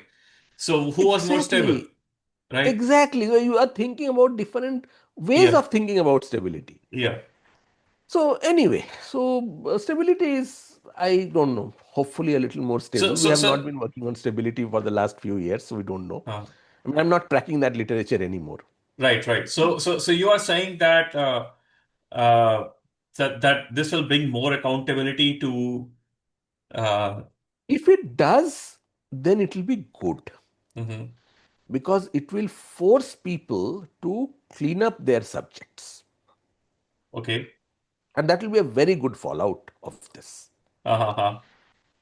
But at the same time, sloppy thinkers, Uh-huh. for them it is going to be a problem. Mm-hmm. Okay. Because see, again, this is something that I have seen many a times. particularly, I mean, I'm again talking about my area, but I'm reasonably confident it will be the scenario in many other cases also. Hmm. People start with one definition of something, and then somewhere, quietly they move into a different definitions domain, and Hmm. then, oh my God, things are not matching. Of course, they Hmm. will not match. Okay, you ended up, jumping between three different concepts. They are not expected to match. I really wish I could bring in Alan Sokol right now on this on this show to discuss this and see whether I he's mean, hopeful or what's not. the look? Alan Sokal, I don't know, he probably gave up on all these things long back. Yeah, but probably I don't know whether he agrees with this cleanup would ever happen or not. Yeah, Even I don't, think the cleanup will ever happen. That's why I'm yeah, saying this is the most hopeful thing. yeah, yeah, yeah, yeah. And that's Maybe, yeah. hmm, maybe what will happen is that the Uh-huh. areas where the cleanups happen, Uh-huh. those are the areas where a lot of true progress will happen. Exactly. And this is the reason, even though the speed of writing can be much faster, if you want to create such articles, the AI is actually the least adopted in social sciences, or these kind of sciences, than actually hard sciences. I mean, it's not the AI's fault. It's Yeah. not the AI's fault, Yeah. right? Uh-huh. If the AI is reading, 20, 70 different concepts of stability, Uh-huh. then you can't really expect the AI to use the stability in a very nice and very rigorous manner. That's so true. Yes. After all, the AI has been trained on the data that we have. Mm-hmm. Interesting that so people have dug their own graves, or different fields have dug their own graves if Which at all. Yeah. incidentally, if you Yeah. think about it, where is the this kind of problem supposed to be the least? Uh-huh. Mathematics, which Yeah. is where things are defined with the maximum precision. Of course, Maximum precision. I'm sure mathematicians will say that, hey, even in our area there are one or two things, Yeah, but yeah, yeah. on an average they will agree that that is where things are with Exactly. The maximum way they precision. define like each and every variable, and that's where AI is killing it. So it's like So, a U-shaped curve, like some optima where you need to have certain vagueness in the field or certain level of creativity. You uh, know what I mean? And the more precise you are, the more structure you give to algorithm, it beats you. The more you give it like a word salad, it beats you because it can create more chaos than you can do. hmm, Okay. And it's where you have some kind of deterministic, some creativity, but also some deterministic structure to that, where you can actually engage, where you can feel a space for yourself along with, these systems. possible. And I have a feeling Yeah. that mostly it will be the natural sciences which will be kind of in that sweet spot. Right, right, right. Okay, biology Mm. I think is in the sweet spot. Biology is in the sweet spot. But biology also has two different words. So I'll give you an Hmm. example. So there's a new letter published called The Golden Age for Science in the US, with a new vision for science. And at the end, there's a distinction that we need to focus more on biological foundations than life sciences. And there's a lot of, What's the meaning of that? I don't even yeah, understand the meaning. so there is actually meaning which is not clear. This is what I feel about it. So there's a lot of uh, you know grievance happening along those lines. I think what it is trying to say is that we need to focus more on biology than all the, peripheries like sociobiology and then, psychobiology and, so the biological sciences became a lot of things over time, right? And you could try to relate health with a sociological factor, and that is also defined as life sciences. And you can actually work or hardcore DNA or like some, immunology, and that is also life sciences. So it's trying to distinguish between biology versus bringing up all the societal and psychological and, external factors. Now one can argue that is important or not, but it is trying to disambiguate the two. See, I And, have heard various versions of this particular thing, hmm. hard science, soft science, hard Uh-huh. biology, soft biology, etc. Uh-huh. I don't know. I have never been able to wrap this thing around my head. Hmm. How? Where? I mean, think about it. Hmm. If you are saying that Hmm. a person who is facing a mental health issue, Mm-hmm. their biology is not affecting them, Mm-hmm. then there is a problem. I mean, we Of course, have it's a problem. decades of research which suggests that how you are feeling, how you are perceiving the world is intimately connected with what chemicals are Yeah, inside your yeah, brain, right? yeah. So, shall we say that since that is about your feelings, that's about your mood, therefore let's not touch that? I don't think that can be done. No, no, no. I agree with you. But Hmm. then what has happened is like there's a spectrum of that, right? Now you might have a predisposition for a psychological condition, like Hmm. neurotic condition. But then, for instance, parenting come into play, right? Like, for instance, an abusive family can lead to certain kind of mental, issues, right? Hmm. And then you can root that both in like nature versus nurture, this whole argument, right? There are both components to it.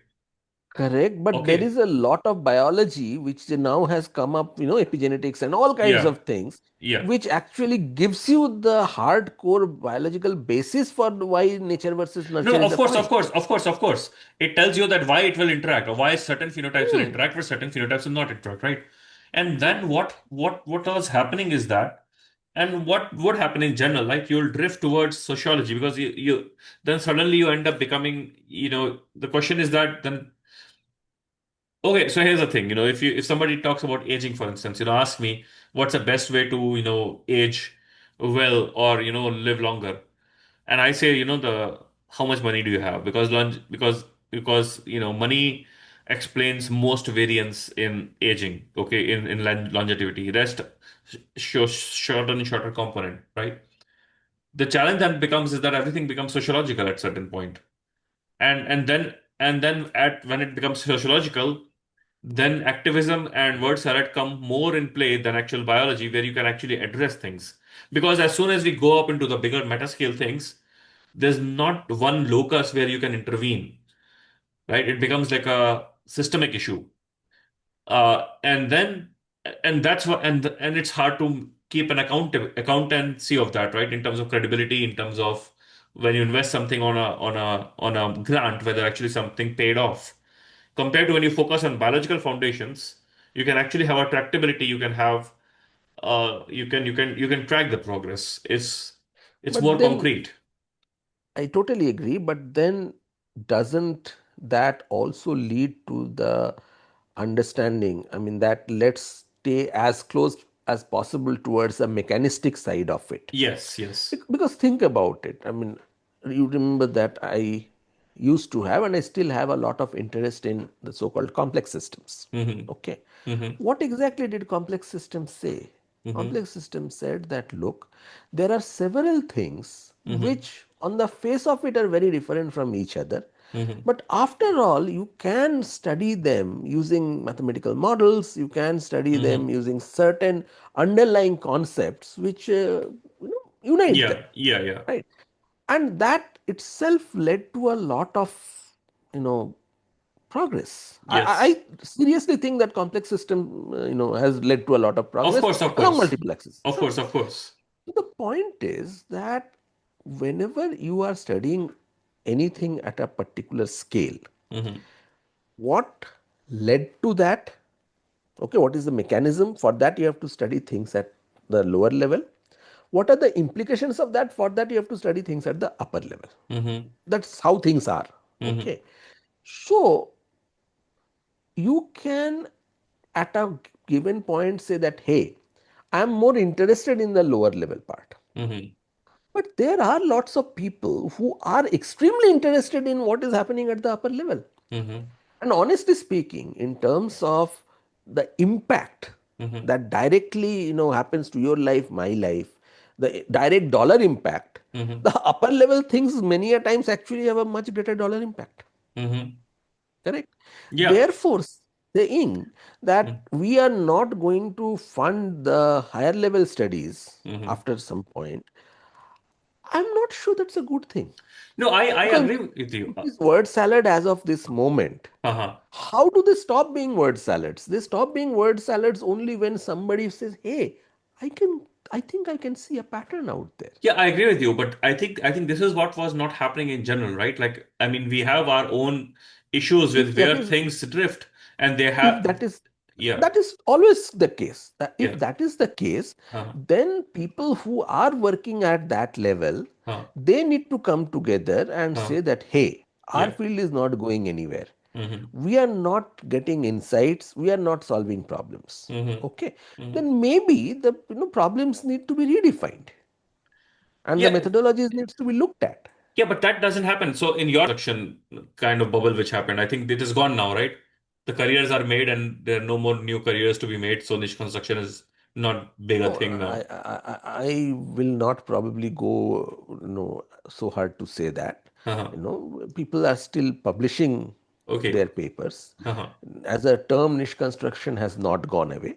Okay. But what happened because of that controversy Uh-huh. was that there were several people who Mm-hmm. actually got interested in it, Mm-hmm. and there were papers published by philosophers and other people who examined both positions, Mm-hmm. and some people said that, hey, we think we agree with what we were saying, our side was saying. Mm-hmm. There were other people who said that, these guys are complete nuts, we should not even look at them. I mean, we Yeah. were complete nuts, Yeah. etc.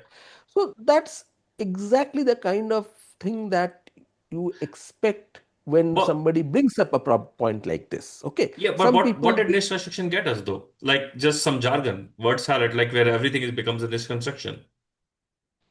well, you ask those guys, they will say that niche construction is one of the pillars of extended evolutionary synthesis.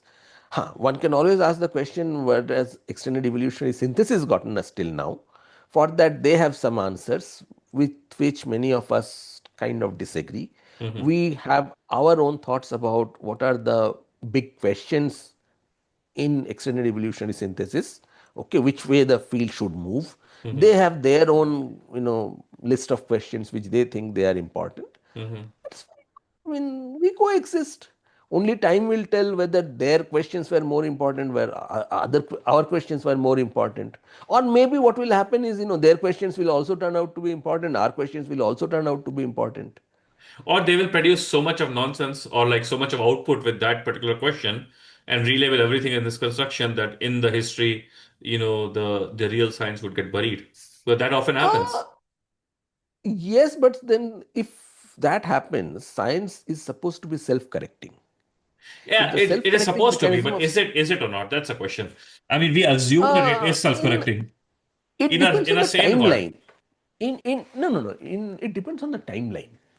It depends on the timeline. Okay, in the short timeline maybe it will not, but in the long timeline, Uh, self-corrections can and do happen. but there's a cost to Maybe that, we right? will get there is a cost to everything. Uh-huh. See, maybe we will be proven wrong and it will be proven that what they were trying to say was correct. Hmm. Maybe they will be proven wrong and it will be proven that what we were saying is trying to, is correct. It all depends. I mean, see, Okay. it's very simple. As they say, science progresses one funeral at a time. Uh-huh. Okay. The question is whose So, funeral? Yeah. exactly. The question is whose funeral? Yeah. I actually wrote that in one of my papers, talking about a specific person. So there's one Whatever individual who happened. has just destroyed cognitive neuroscience. There's something called free energy principle. Now, free energy principle can explain every damn thing in the universe, including like why I'm talking to you right now. Uh, so, so it's just taken over neuroscience, cognitive neuroscience. And the interesting thing is that you have this one concept, then philosophers from all the world kind of flock together, a free energy principle perspective of this, right? Like a niche constructant perspective of this, right? So everything gets wrapped up into that new wrapper which is in the market, right? And then and your citations grow exponentially, and then things get buried under. Yeah. Yes, but typically what happens is somewhere down the line, maybe 10, 15 years, 20 years down the line, Hmm. somebody realizes that, hey, this using this thing, I can't say anything new. Hmm. I need to say something new. Right. And that's when they start by asking who were the guys who were Uh, opposing this. Yeah, yeah. And that's when the new one Right. starts. But have you So noticed it's a that? time Yeah, scale thing. it's a time scale Mm, thing. It's Yeah. it's always a time scale thing. See, we always tend to think in terms of our career time scales. Uh-huh. But typically that's not how science progresses. It's a different But time scale. but science actually progresses one funeral at a time because you look at these Yes. concepts, they die with their people. I mean, look at Skinner. I mean, Skinner died.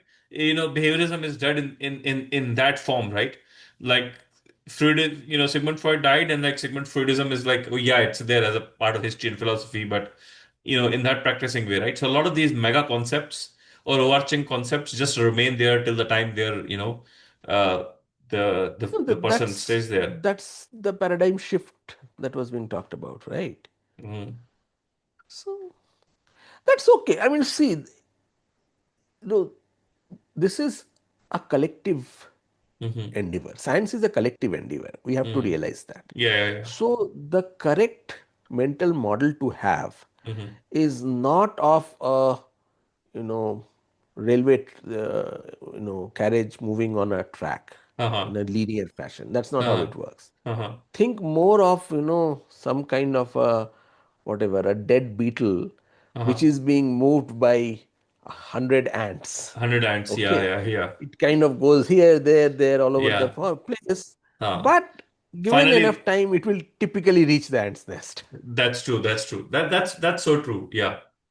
Yeah, So, a lot can happen during that journey, when you look at those videos of ants taking stuff. and they do happen. Yeah, And yeah. in many cases, people have shown that ants do a better job of moving something Then with a humans, very actually. impossible geometry. So, Yes. so you take humans with an impossible geometry versus ants. Ants often do it faster than humans do. Yeah, Yeah. probably that's because they are trying out things much faster. And in humans, see, we are apes, right? So Yeah. typically, if you put 20 humans into a task, one Uh, or two will always try to boss over the others. they were boss over Whereas, others. Yeah. whereas in ants, that is not Uh-huh. what is going to happen. They will, their random walk will happen much faster. Right. And those kind of the problems, they need random walk than actually they need like a directed stuff. Exactly. Yeah. Exactly. Exactly. Can we relate that to AI? I mean, is AI making us, when you said that AI is making us narrow and shows that, is it that kind of issue? Because Partly the yes. but and then Partly I yes. okay. Hmm. See, there lies the whole point. That's why I said how you prompt will become very, very important. Hmm. Okay. Hmm. See, there are situations where actually moving in a straight line is the fastest way to go. Right. There are situations where doing the random walk is the way to go. More and more evidence is coming up of random walk. So there was a recent, I think, science paper where they look at expertise, right? And they finally found that people who actually become elite in their fields are not the ones who went into that field straightforward in a linear trajectory, but They the are the ones ones who who did the actually random walk. who Yeah. did the random walk initially, right? Because see, random walk does Yeah. one more thing. Na? Random Uh-huh. walk actually, in this particular context, it Uh-huh. allows you to pick very diverse relationships. Relationships and skills. Okay. Yeah. And skills, and therefore, when you actually hit the correct problem, you are Uh-huh. in a better position to do the connections versus somebody who has come like a straight within their own subdiscipline. Mm-hmm.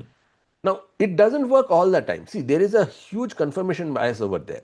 Uh-huh. Okay, it is entirely possible that you do a random walk, you Uh-huh. collect a set of tools, and Uh-huh. but you never hit the problem where you can use those tools together. Yeah. Yeah. Yeah. Okay, those cases nobody talks about. No talks. They You just never.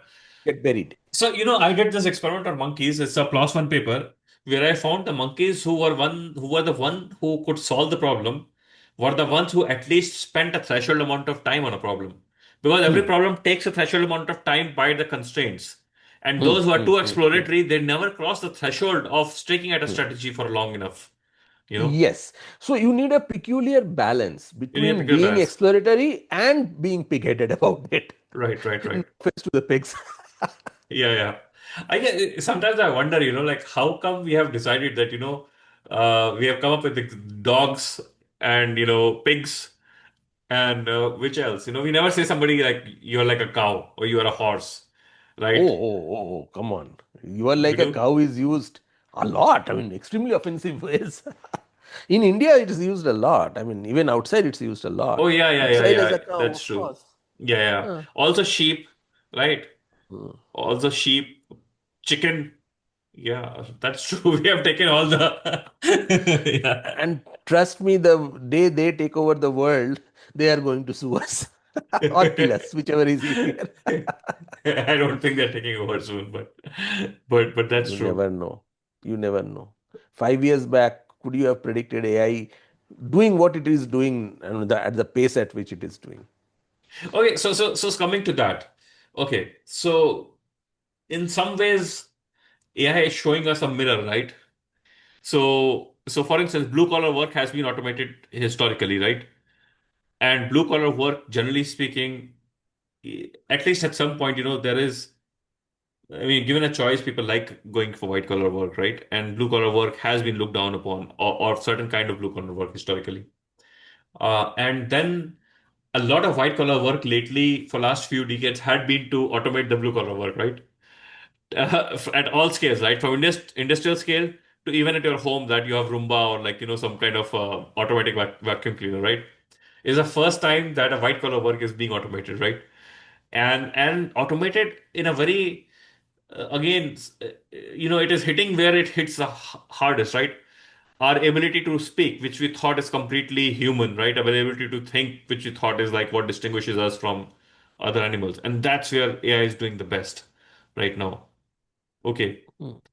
Uh, so it is already kind of eroding our place, in general. I mean, if you think about it, right? In See, yeah. every single technology does that. Hmm. Every single technology, okay. Hmm. Earlier, we thought that you need human beings to lift weights. Hmm. Then came the cranes. Yeah. Okay, prior to that, you thought that you need horses or whatever, something to move stuff. Uh-huh. Uh-huh. And then came automobiles. Right. Okay, you Uh-huh. need human mind to do calculations. Hmm. Then came the calculators. Uh-huh. You need the human mind to store information. Hmm. Then came printing. Hmm. So, at every single stage, people have predicted Hmm. that because of these certain problems will arise. Hmm. And at every single stage, people have been correct about it. Okay, I mean, when I say people, I mean the good thinkers. I'm not Uh-huh. talking about the world is near kind of people. Yeah, the So, LinkedIn for ones, yeah. example, Uh, so for example, when you know Google came in, uh-huh. people said that look, now you don't really need to keep anything in your head. Yeah. So, in general, people's ability to retain information in your head will go Yeah. down. Because of that, their ability to think will also Yeah. go down. Because Yes. after all, you can only think about those things which are in your head. If Right. something is in front of you in a book, it Yeah. first has to get loaded into your head before you start thinking about it. Right. Right. Right? And they're absolutely right about it. Our Uh, generation, in terms of our memory, uh-huh. we are terrible. Uh-huh. I mean, my parents at the age, close to 80, Uh-huh. they remember far more things that they read in their schools I than I I I do. don't agree. How many authors at all and their journal papers do you remember? I think you will name like 50 authors at all with the year and the publication. So I Huh. think we remember what we think is more important for us and needed. But please appreciate we are pre-Google. At least I am pre-Google. No, I'm also When, pre-Google. huh. Uh, but No, but the point is, uh-huh. see, point is you are talking about something which is professionally needed. Uh-huh. We remember those things because of our profession. Uh-huh. But I'm talking about stuffs that are non-professionally needed. So, for example, my Uh-huh. parents, Uh-huh. they can quote poems and they Yeah, can that's quote, true. stuffs that they read in their school, which Yeah. obviously they don't professionally need. Right, right, right. We cannot. That's true. Our previous generation can Uh-huh. remember the names of their extended families, Yeah. you know, two, three layers in every Yeah. direction. I'm We so cannot. jealous. Yeah, I'm so jealous that Meva and um uh uh, you know Amitabh Joshi, they sit together and when they do, all the sher or shayari and that stuff, I'm so jealous. Like, how do they remember each and every line, the meaning and the poet, and not just one, like hundreds of those. Right. Yeah. We can't. I So can't do that is one. Yeah. That is all. Yeah, but obviously, see, your Uh, engagement with poetry is nowhere close to what they have, right? yeah, that's true. But still, I mean, I engaged with something else, but even I don't remember that either. Right. Yeah. So, and if you look at our kids, Uh-huh. they are even worse. I mean, Uh-huh. kids as in our next generation. Similarly, handwriting. Uh-huh. Our handwritings are non-existent Mm-hmm. simply because we have kind of forgotten that motor skill. Oh, my students now in my class, their handwriting, I mean, because sometimes I give them handwriting. I did handwriting all my schooling, right? Like till my high Hmm. school, right? Even at ICER, a lot of, handwriting in my All the undergraduate, exams are right? handwritten, huh? Yeah, it was only until my PhD that I, I stopped writing almost. But these kids, I mean, when I look at the papers, I mean, it's a lot of work to grade them. It's a lot of Yes. work, and the amount Yes. they're able to write, I have to extend the exam duration. Well, I could write like, in 3 hour exam, I could write like 10-page essays, like two essays, 10 page each, and then whatnot. And now I have to give like 2 hours for like small questions, like 100-word questions, question Yes, answers, that is because they write so because slow. Yeah, the only time they write is the exam. Yeah, is the exams. yeah, And this is true even at ICER. yeah. Uh-huh. Okay, the only time people write are during the exams. Right, right, right. So all those skills are decaying. Okay, Hmm. see, our generation, we can do a lot of mental maths. Right. Kids these days just cannot because they're born with the phone which has Hmm. a calculator all the time. But so two arguments. One is that every generation has been thinking that the other generation is like bogus and lazy and stupid, No, no, no, no, you no, no, know, no. That's a stupid way of thinking. I right? think every generation needs to understand that every generation is different. Different, yeah. And Huh. the second thing is that they might have something else. But cognitively speaking, what this knowing and understanding does it. So, for instance, when Meva knows the poetry, it grounds him to that time, right? To that space, to that culture, to that something, right? And when you completely get rid of each of those things which tie you to something, your existence itself is very different, very sporadic, and very detached, right? No, And I think, no, for example, think about it. Our generation, and okay, I shouldn't say that generation is too big a haha. term. So, for example, you and I, in particular, are very technology oriented. Mm-hmm. Okay, and the Mm-hmm. tech space changes very, very fast. Mm-hmm. So, we have adopted a way of keeping up with that pace. Mm-hmm. And that is why technology doesn't really frighten us. Mm-hmm. Okay. Yeah.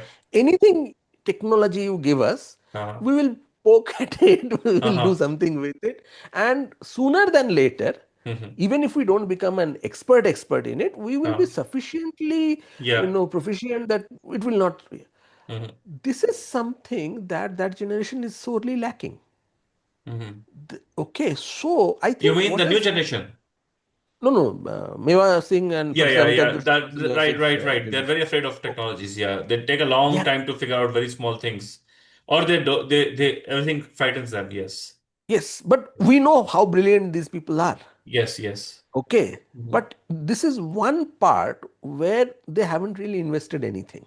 Right, Whereas this is some part where we have invested a lot. right. Okay. Mm-hmm. So that has cost us the rootedness that you are talking about, Huh. but it has given us a The kind of agility. evolvability Yeah. or adaptability or agility Huh. exactly. Yeah. Okay. And with everything that comes with that, all Right. the trade offs. Right. Okay. Right. Right. So, I mean, they are a product of their time, their Uh-huh. society. We are a product of our time, our society. Our kids will be a product of their time and their society. So, Mm-hmm. everybody is, getting some positives, lots of So negatives. people who will grow up with Gen AI, what do you think? So one is rootedness, one is agility. What do you think? What kind of abilities or space would they be really So, good at? for example, one issue that I foresee, and this I am trying to tell anybody who will listen to me, Uh-huh.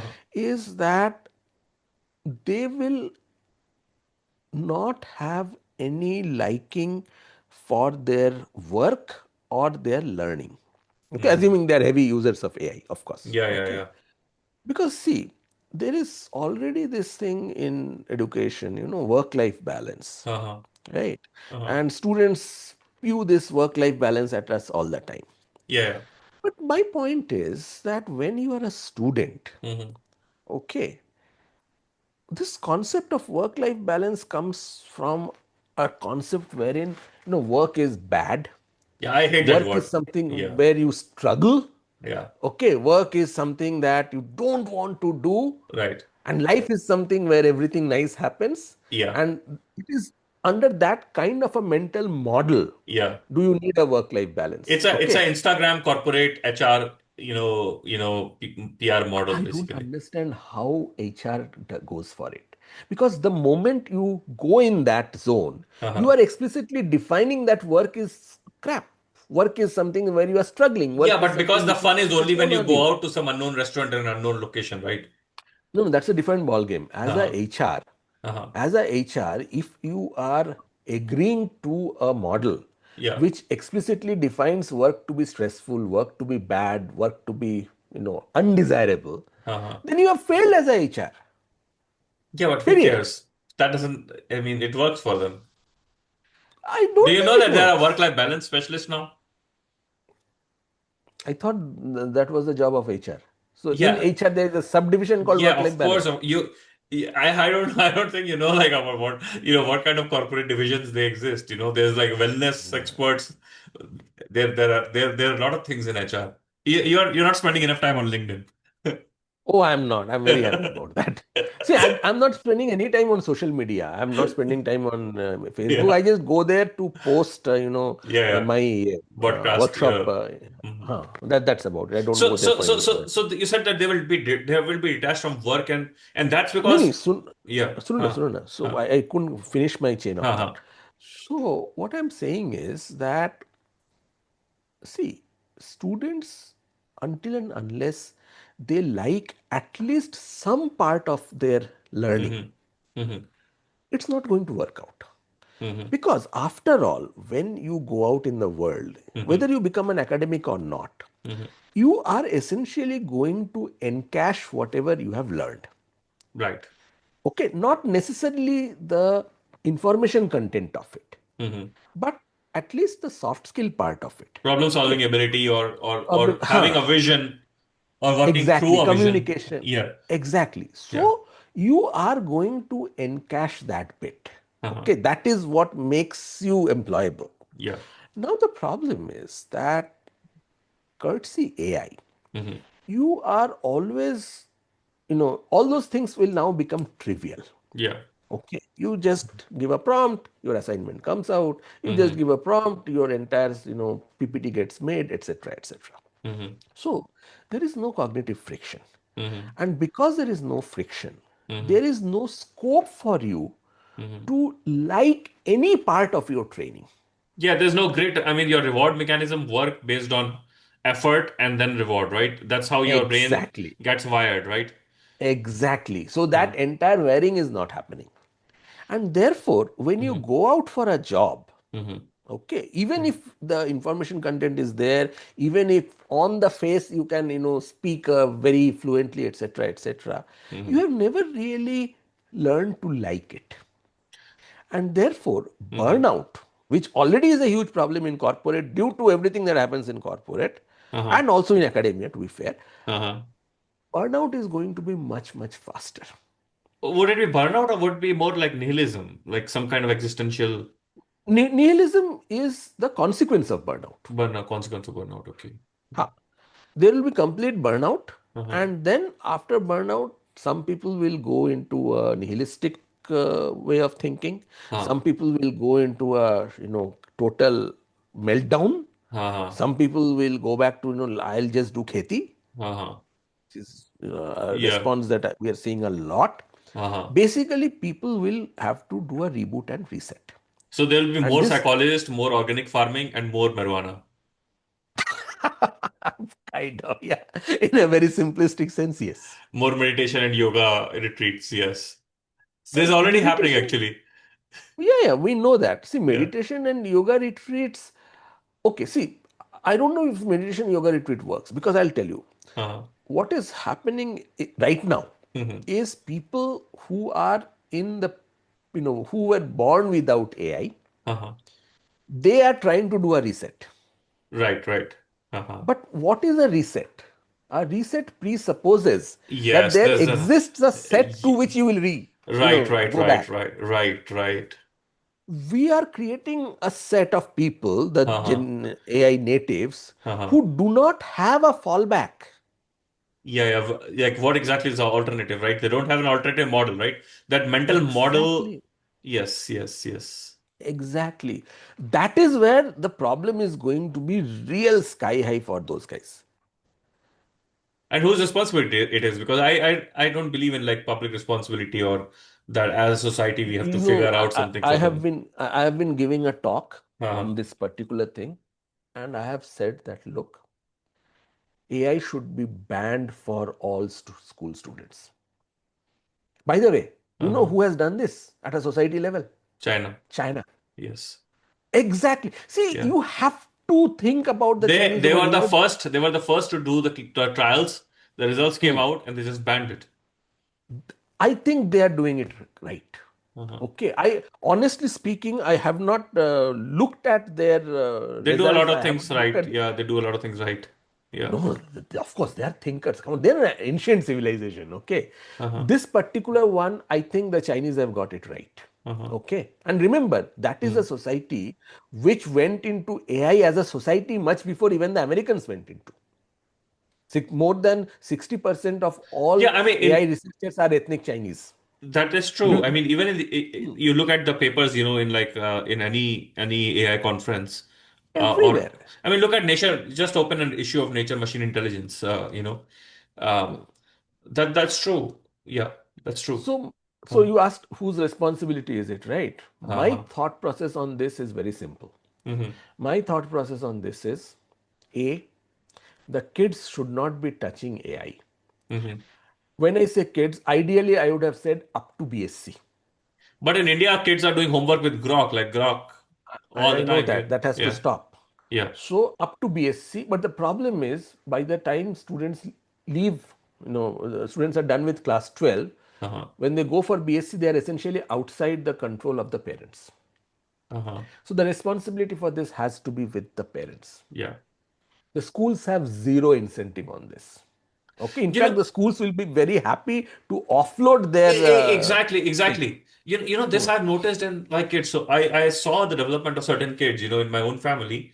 And initially, when kids play tablets and computers, and parents are very happy. Oh, see, the kids understand the technology, but technology is very dumbed down, right? They are not the kind of like me. I used to take apart my deck, even my desktop, and wash it with like soap sometimes, to clean it up the dust, and then dry it up and things like that. These kids Desktop, because desktop as in the desk no, no, or the your desktop computer. computer. Like I would, You I would, washed it with soap? yes, because dust used to settle in, right? So I opened it so many times just to No, no, wash opening the, is fine, but you washed it with yes, soap? the components. Yeah, once there was like my fridge was not working at home, right? And that Hmm. was my opportunity to open the fridge. Now, I didn't know what the flaw was, but it was a very small flaw. But because I had the opportunity and my father said yes in a hurry, I just took apart the whole fridge. So, so for I mean, I me, have done the same thing in my right, right. childhood. And it was always taking apart was so easy, and putting back together, the screws would be left behind, or some part would be left behind, right? There was Yeah, always a one screw would be left behind. So, so, but things were openable, right? Things were openable. They had like latches. They were. No, but now, like with my phone, I cannot open my phone. Like tablets, you can't open tablets, right? they Even the have laptops now explicitly have done that. like, yeah, like just one So chip, right? I actually read about this. Okay, Yeah, so apparently, uh, initially when people got cars or people got motorbikes, yeah, they came with this thick manuals, yeah, yeah, and they had every piece of information. Okay, this yeah, is how the technical diagram is. This is yeah, how the force is going. This is the torque. This is this. This is yeah, that, etc., etc. And people expected this information, and yes, you had such detailed things. Okay, hmm, if there is this sound, open this with a screwdriver. yeah, yeah, Do this, yeah, do that. Some people didn't do it. They got a yeah, mechanic to do it. That's a different ballgame. yeah, But nowadays, uh-huh. the manual simply says, "Don't drink the battery water." That's true. I mean, so there's a reason for that. Okay, so on that note, I actually have a very expensive treadmill, and it stopped working. And then I downloaded the manual, and it was exactly that manual where you can order every part. So I finally figured out, got a multimeter, checked everything. There was one circuit which was short circuited.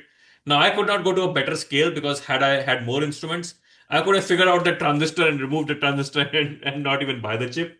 But I just replaced that $100 chip. But it Fair came with enough. that. But Hmm. if you order, for instance, Peloton, you cannot do that. It's like just one piece built, and then if it does not work, you have to do that, right? But Hmm. I think the technology was previously was very different. It was made.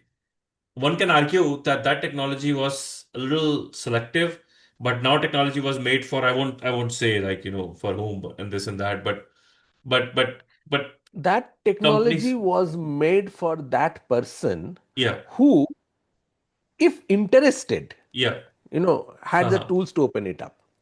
Yeah, Nowadays, the point is whatever happens, you will not open this. yeah, that's an assumption. That's one assumption, but also we wanted to make things very easy for everyone, right? That's also part of it, right? I mean, one can blame that companies want you to just change the whole thing. That's also an argument. But That is the argument. What other argument is there? I mean, think about it. When we uh, were kids, we had mechanics of all kinds. yeah, For every single thing, we had a different kind of people specialized, right? This yeah, is a TV mechanic, that's a yeah, fridge yeah, mechanic, that is this yeah, mechanic. Nowadays, all we have are company authorized agents. yes, That's it. yeah, yeah, Okay. yeah. The tradition of Uh-huh. having a local guy who Yes, will yes. come with one pliers and one screwdriver in his pocket, open it up, and somehow magically fix the whole thing, that is gone now. Yeah, because my parents' LCD, TV, like something went off and it's just showing one line, right? It's probably a resistor or capacitor in some chip somewhere, right? But they don't do that. And the replacement chip is more costly than the TV now, right? Hmm. So what would you do as a consumer? You'll buy a new TV, right? So we are there with that. No, that is the thing. There is nothing else. Otherwise, left to people. I mean, see, Yeah, in the era of AI, yeah. mending your own machines should be very easy, right? Yeah, it's I mean, more it, it's people so should be able to interesting. do It's it. so interesting that now is the best time to be a mechanic or to be a DIY person. Yes, Yes. yes. Yeah. But the point is, the companies are going out of their way that should not be able to do that. Right, right, right. At the cost of global catastrophe, to be honest.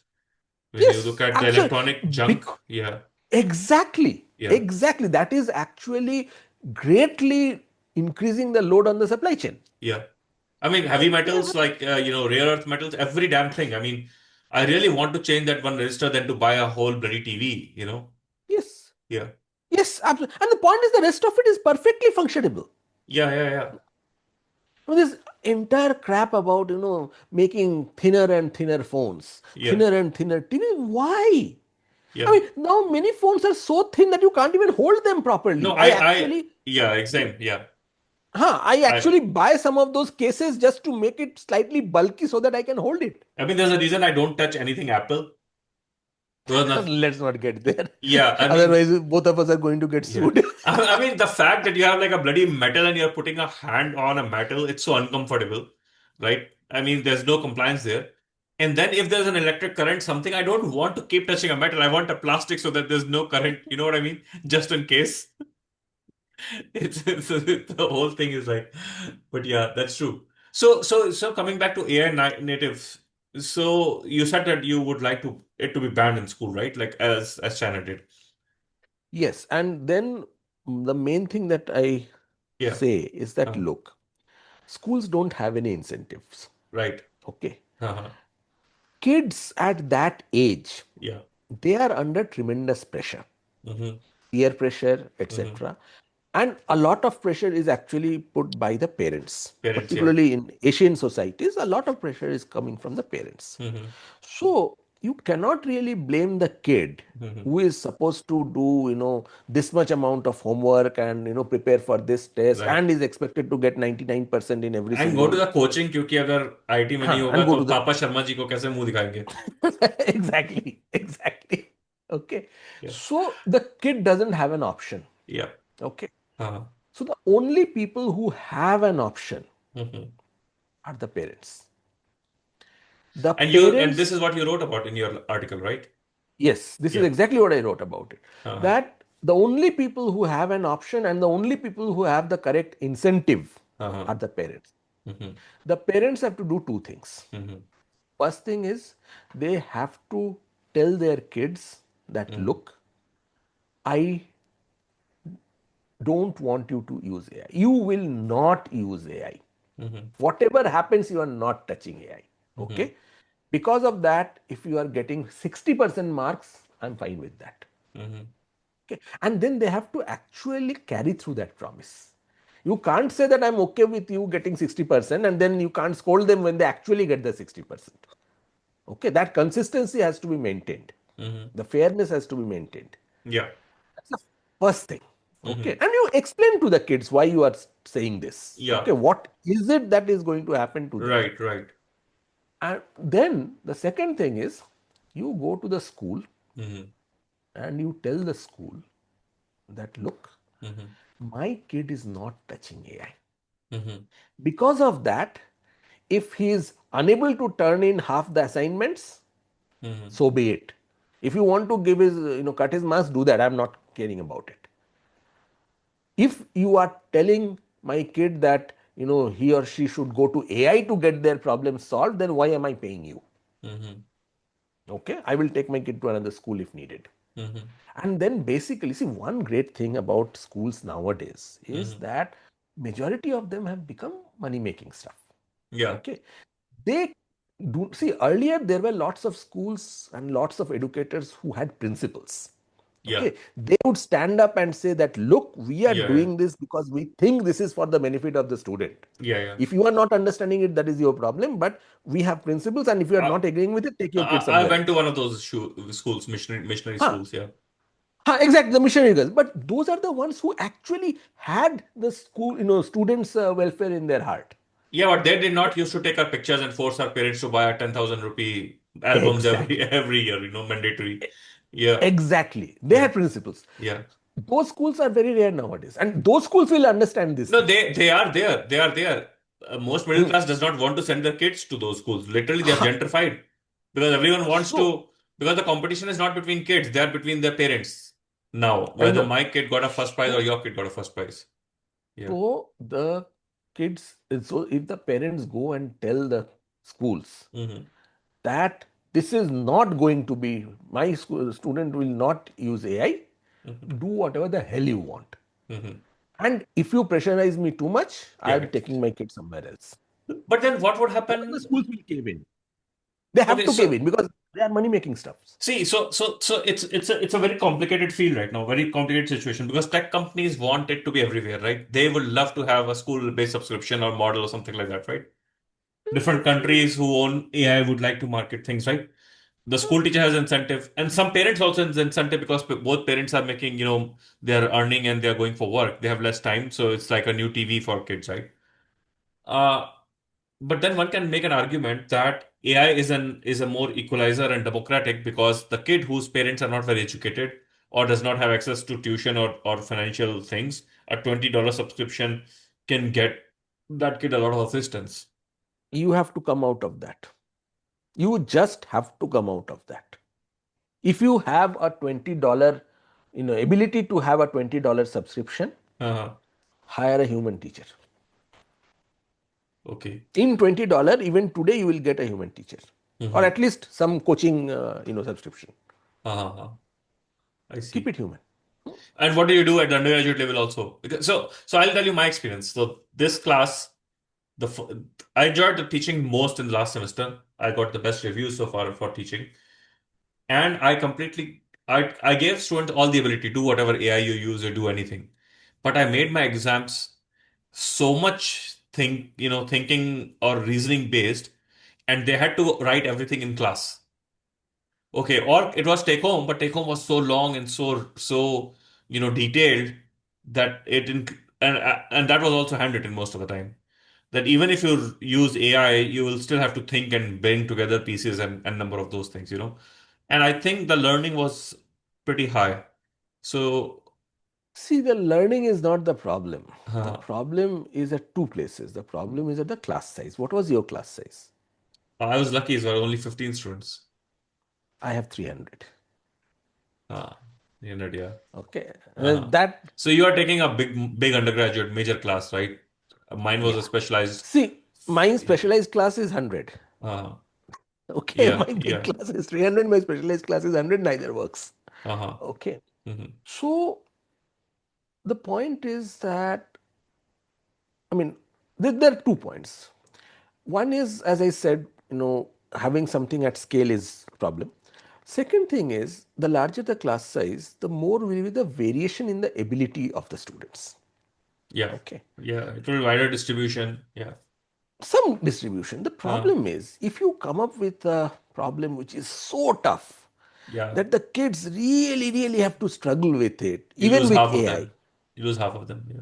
Yes, and the point is, the half that you are losing, they are probably not bad students. Mm-hmm. At that level, they are not expected to do that kind of mental jugglery. Yeah. Mm-hmm. Okay. So what do you do with that? Mm-hmm. See, I told you, right, the kind of AI thing that I did with my students, my advanced students. Mm-hmm. Okay. And I honestly think that, looking at the quality of what I got, Mm-hmm. obviously some students, they just gave one prompt, they got one big stuff, they submitted it. Mostly they got caught very easily. Mm-hmm. Okay, all that is fine.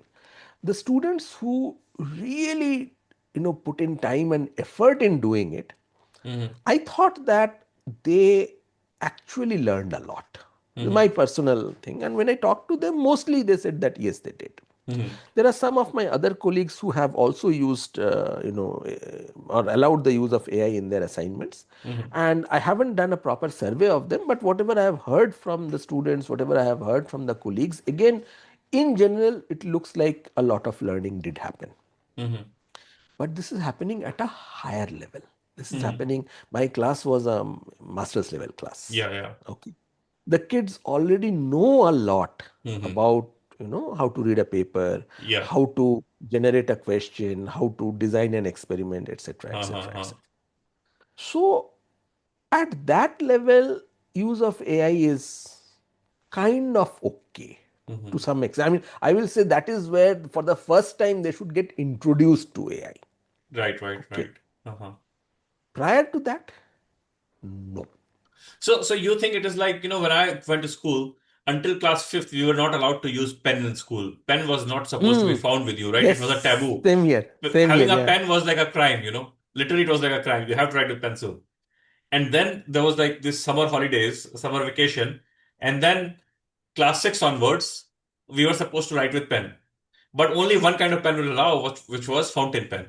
And I Yes. still have fountain pen. I still use Lemmy. Yes. Okay, Yes. Yes. I Yes. don't like Yes. ball pens or anything, only fountain pens. Yes. Mm. So I developed this. And if you are found with a ball pen, that was a taboo, like looked down upon. That's like a crime. Okay, and teacher will not take your assignment if it is not in a, with a fountain pen for a good Even though reason. for kids of that age, Yeah, it's tougher to handle a fountain pen than a ball pen. yeah, exactly. The ink bottles would break and the Yeah. inks would Oh, leak, and the white shirt. ink My bottle. school has like Uh, white dress and ink spots, and things like that. exactly. Such a mess, Exactly. in the whole classroom, right? Like Yes. kids will throw ink on each other, for like Yes. fun or whatever, right? The whole ink Yeah. stains, or put stains on somebody else's shirt from the back, see how much they can put, things like that. So anyway, it was fun. But I was so excited that finally I'll graduate, I'll have access to pen. And then I went for pen shopping and, buy the best pen I could afford. And my childhood dream Yes. was to have Parker because the richest kid in my class had a Parker. And I was lucky that by class seventh, something happened, and I called my father from this pen shop and said, like, the pen wala is saying that if I buy a Parker, I don't need to buy these pens again and again. So should I buy this Parker? And Parker launched a cheaper Parker called Parker Beta for the Hmm. first time. It was like 95 rupees. 95 was a lot of money at that time. So I bought True. my True. first Parker Beta. Okay, and things like that. And I had like 93 with me, so the guy gave me 2 rupee discount or something. I remember, right? And then when I came to class 12th, I think 11th and 12th, that's when ballpoints were allowed, right? Or any pen were Hmm. allowed. Although I For kept board exams, ballpoints were allowed because, water spillage water was. spillage, and it was fast as well, right? And Yes. people Yes. Yes. started buying Reynolds and the classic Hmm. Reynolds, Ah, Reynolds. right, for Yes. faster Blue, speed. blue and white, huh? Blue and white, Correct. yeah. The classic, right? But there was a graduation process, Hmm. right? Gradual process, huh? Graduate process, like to change things. Hmm, hmm, hmm. So you are arguing for something like this, right? So Yes. so you are asking for more chaperoning of how AI is introduced, and probably people also have to go through, in an ideal world, a class through, or at least My point some is sort of, very simple. yeah, First, develop all the mental models, faculties. uh-huh, No, not only the mental models, the faculties, the mental, faculties, uh-huh, skills. skills, yeah, First, develop all the skills. uh-huh, Okay. See, one massive skill that is needed for a scientist Uh-huh. is to be able to exist in a situation where you Uh-huh. don't have all the answers. Right. I mean, that is our day to day life, right? Uh-huh. But this thing where I don't have an answer and yet I am alive, Mm-hmm. that is something that is actually very, very problematic for Yeah. most people who are not trained in academia. Uh-huh. That is why people will take a patently absurd and stupid answer Uh-huh. rather than listening that for this we don't have any answer. This is That's something that that's actually that's actually that's actually so true. yeah, Oh, this is yeah. something that politicians exploit a lot. All the time. Yeah, All yeah, the yeah. time they will just give an answer. Yeah, yeah, yeah. Okay, across the board, across countries, across time, Yeah, yeah. across society, this is Yeah. what politicians have exploited. Yeah, yeah, yeah. So, so this one thing. Okay, Uh-huh. then this thing that I don't have the answer right now. Let me work on it. Yeah. Yeah, I would never say Okay, let that. me Yeah. spend. Of course, AI gives you the answers instantaneously, right? Yeah, yeah. So all these are skills. Okay, then the fact about how do you judge arguments logically? The Mm-hmm. structure of logic as applied to real life scenarios. Mm-hmm. It's one thing to know about logic. Okay, it's one Mm-hmm. thing to see it being applied. It's one thing to be able to identify the fallacies. Yeah, Unless you have all those things, yeah. Uh-huh. how will you even be able to understand whether the AI is making a fool out of you or not? And then AI is throwing so much on you. I mean, even when I use it in full capacity, I had got bogged down. I have to sleep, because there's so much of data processing I have to do, like thoughts have to process that I get tired, right? I take breaks or I go to sleep basically. I'm so tired. Exactly. I'm bogged down, after a few hours of AI usage Yes, because there's so much of information that is throwing out on you in such a high speed, right?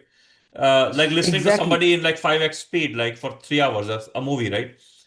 So these kids will not even have time to process and learn, They will what they not have have the actually got. ability, forget the time. They will not Uh, have the ability. Okay, mhm. see, this is what I call the Google first page syndrome.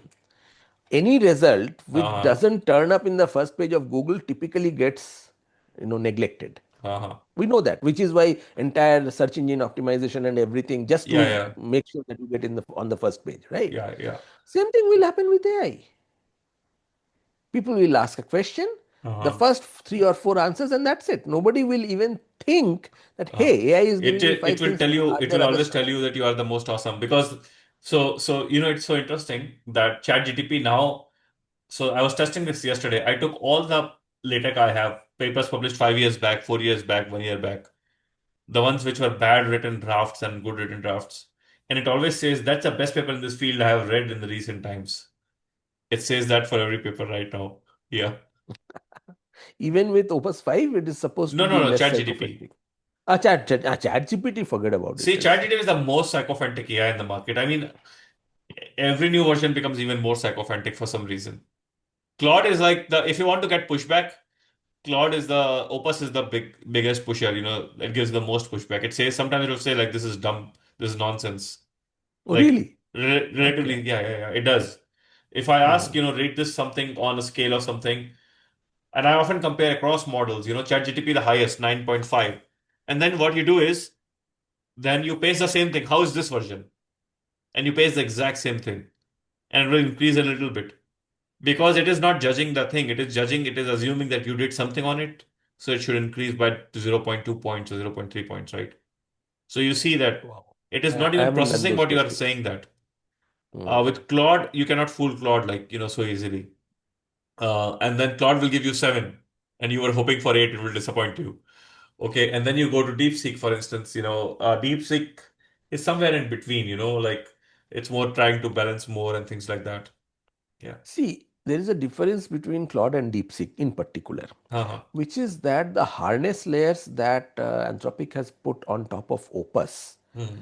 are doing a lot of work here. Yeah. Okay, I Hmm. don't think DeepSeek. You are using the free web version, right?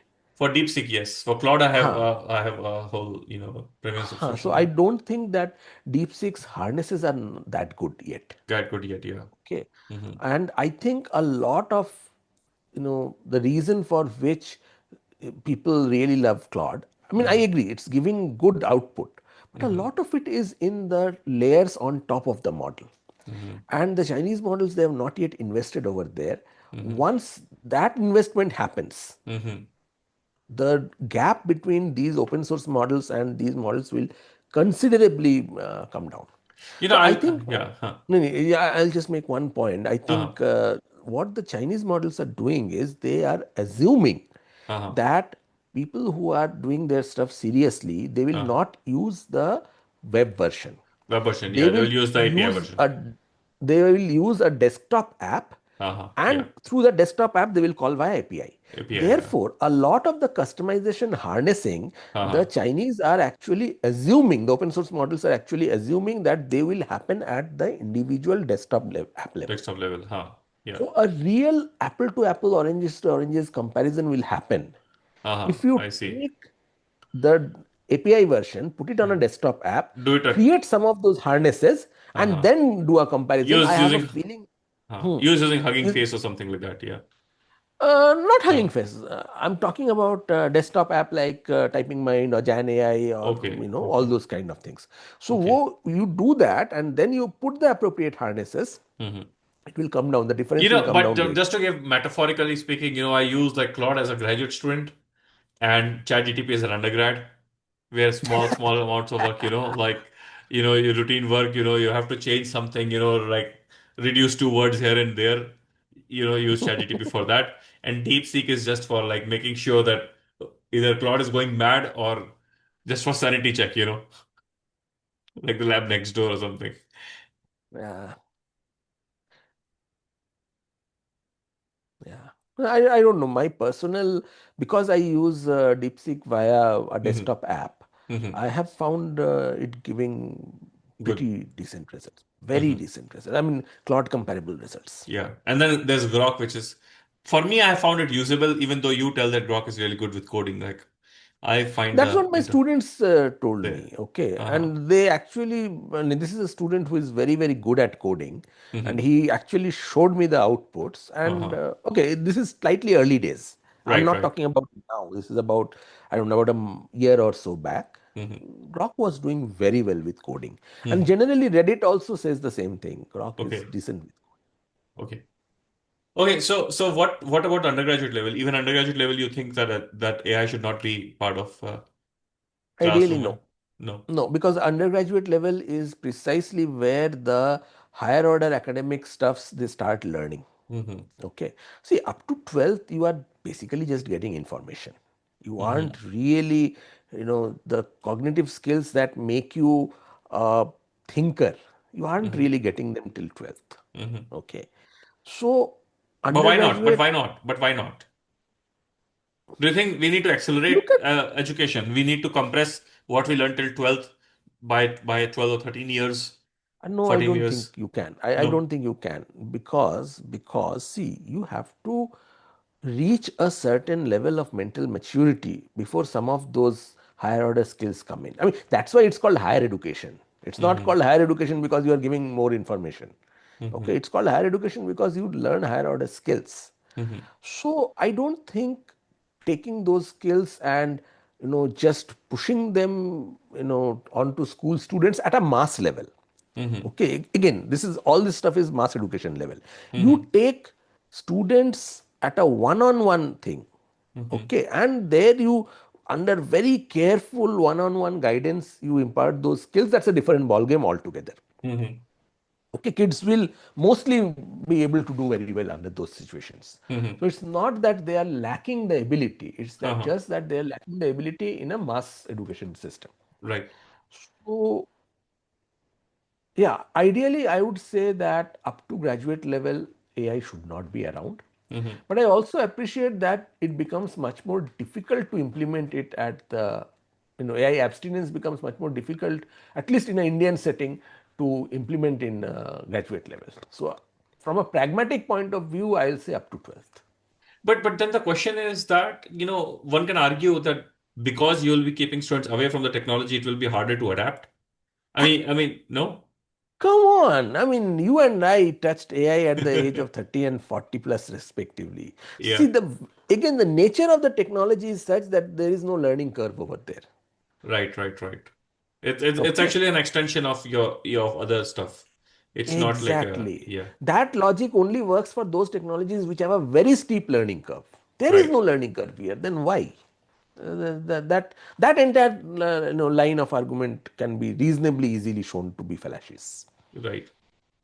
I think I sometimes feel a little so I'm a millennial, right? I'm a young millennial.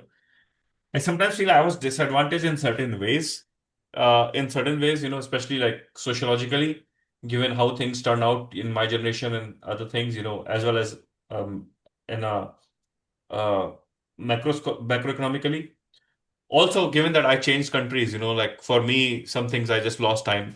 When you grow up in one culture and you stay there, you can build certain things. But at the same time, I feel lucky that I saw all this technology, right?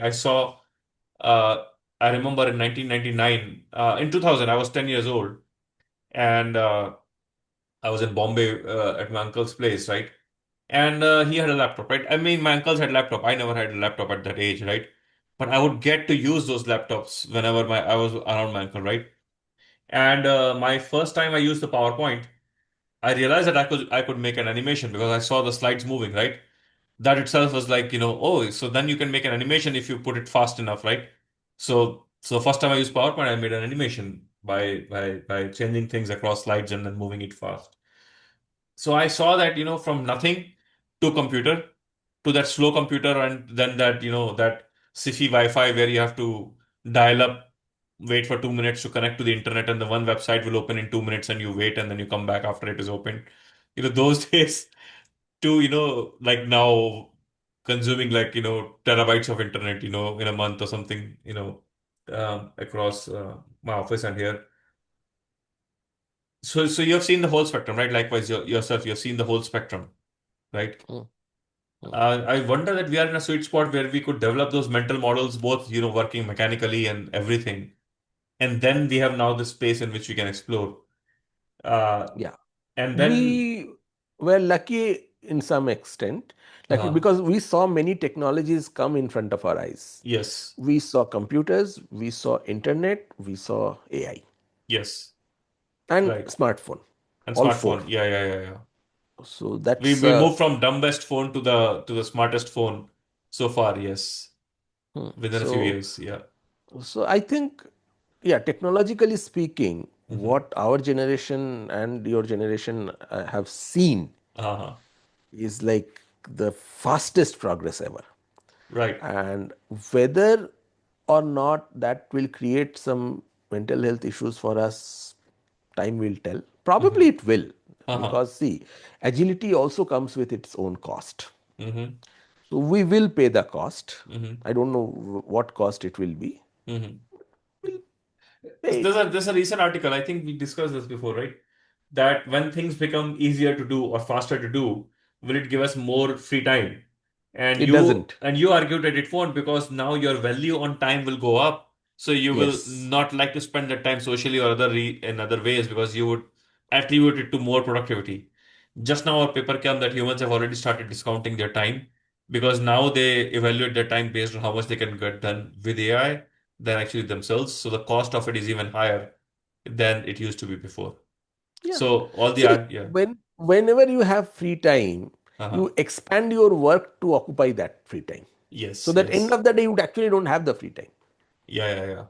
So what matters is not free time. What matters is how many kinds of things are there to be done.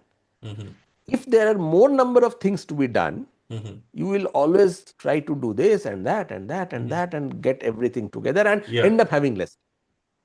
So But actually, our parental generation had much more free time, and their parental generation had even more free time. right. But so in that case, won't AI consume more and more time? Because the thing is, the way the reward circuit works is that it's very easy to move the bits, right? And to produce bits. You come to the real world, everything takes time. You grow a plant, it takes like forever, right? To grow a plant, right? So You can, people will give up on those hobbies. yeah. People will give up on those hobbies. Yeah. And Bec- that will be bad. That will be terrible. Hmm. because you won't be able to take life on a slow pace. Hmm. See, how much of cognitive dissonance can you take? On Right. one hand, things are working super fast here, and on Uh-huh. the other hand, things are scrolling over here. Yeah. So obviously, at some point, people will say, "I'll spend more and more." So you will have people who will do the other way around also. They will give Yeah, up yeah. on AI So and will that's what I'm completely. thinking. We will divide in humanity into two species, right? Like the real world species and the the AI species. Uh, With some people, lots of people in middle as well as yeah, usual. but it will bifurcate, right? Like the The real world slow fast people. continuum, the slow Hmm. fast continuum, slow The slow thinking, fast fast thinking. continuum. Right, right. I mean, obviously, I'm misquoting here, but yeah. Yeah, yeah. There's a recent paper on that as well. I didn't go into the details how correct it is because there's a lot of nonsense AI psychology papers as well, which has actually gone into like AI is forcing people to think enough in the fast process. So Kahneman's slow and fast divide is actually AI was on the fast side of things, and also people making people doing fast kind of things, not the slow kind of things from a cognitive standpoint. Yeah. No, it is totally messing with cognition for sure, Hmm. and it will mess with mental health, and that mental health issues will boil down to physical health, So, physical well-being. latest So news in China, there was a lot of apps of AI girlfriends and boyfriends, and it was very popular, and a lot of people had them. I think they yesterday cut China it down. banned it one day, in just one day, and people Yes, are in like turmoil yes, that their yes. digital partners have gone. I mean, I haven't read all the Chinese thinking on this, Yeah. but at least this is agreeing very much with what I have been thinking along this axis. Hmm. Ban them, just put your heavy foot down and say nikalo. Even though you are such a proponent of AI in terms of like, I am, but see again, uh-huh. I that is why it's not a black and white thing. It's Hmm. not like AI always good, AI always bad. Hmm. It depends on who is using it Hmm. and in what context. Hmm. If you are a scientist, Hmm. then using AI in certain contexts, in certain ways, will Hmm. help you. Hmm. Even if you are a scientist, using AI in certain other ways will harm you. Hmm. If you are a student, using AI up to a age in particular is going to harm you. Hmm. Okay. If Hmm. you are a creative person, Hmm. using AI in certain ways will help you, in certain Hmm. other ways will harm you. Hmm. Okay. And if you are a person who don't see themselves as creative, Hmm. then in certain ways AI will benefit you, in certain other ways they will harm you. So AI is a very broad spectrum technology. It's not a Hmm. calculator which does one thing. Yeah. Okay, it's just like your So smartphone, it does too many things. So a lot of things are, macroeconomic forces, right? If we reject to do them, so for instance, you can completely survive on your debit card, but let's say you have something like a like a credit rating system, then you need to have a credit card because your credit card usage will determine the ratings, which is needed now for, let's say, get loans or anything, right? Like it is in the US, right? So And what macroeconomic. happens if you decide that you will never take a loan? Yeah, that's a different issue. Of course, that's a very different issue. But but but Hmm. otherwise, you would need it, right? So generally speaking, a lot of time macroeconomic forces will make you decide to do things because they are part of the system now, right? Or we cannot walk to our offices now anymore, right? If you live far, right? Reason being that you cannot afford to live close to your place, so you need to have live far, and you are forced to drive, right? Even if you don't want to. So the question is that in research now, do you think we are heading there? Because the deans and deanlings and the whoever would look at your productivity and your peers, how they will look at productivity, and how the grant agencies will look at, and and you have to run a lab or you have to do research, or if you want to stay alive in a system. Do you think people would be forced to use AI, or do you think there's still scope for scientists who would reject AI for good or bad and then continue the way they are working? Or do you think it's a need of the day as well, to function? I think what will happen is, to a large extent, it will depend on how institutions react and how subdisciplines react. Hmm. Okay. So, for example, there are subdisciplines which might take the view Hmm. that the quality of the work is what matters.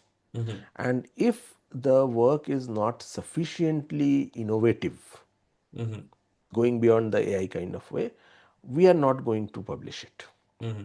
Okay, or certain journals take that thing. See, this is different from saying that I will not take it if you are using AI. That is Hmm. stupid. Hmm. Okay, I don't think any journal can afford to do that. Hmm.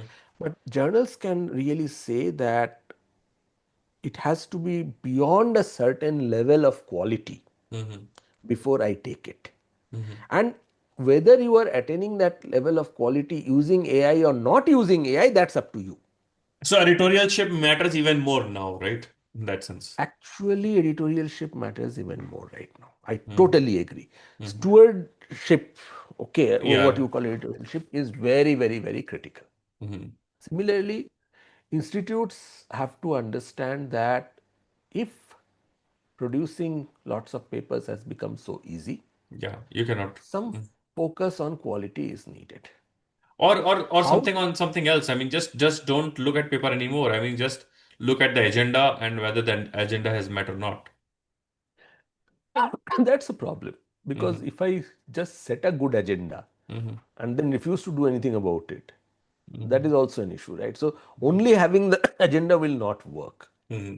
So we will have to come up with some other ways Hmm. of measuring your success. So for example, one of the things that we have been doing at ICER Pune is, apart from giving your package where you say papers, etc., etc., there is another document where you actually write about what you have done Hmm.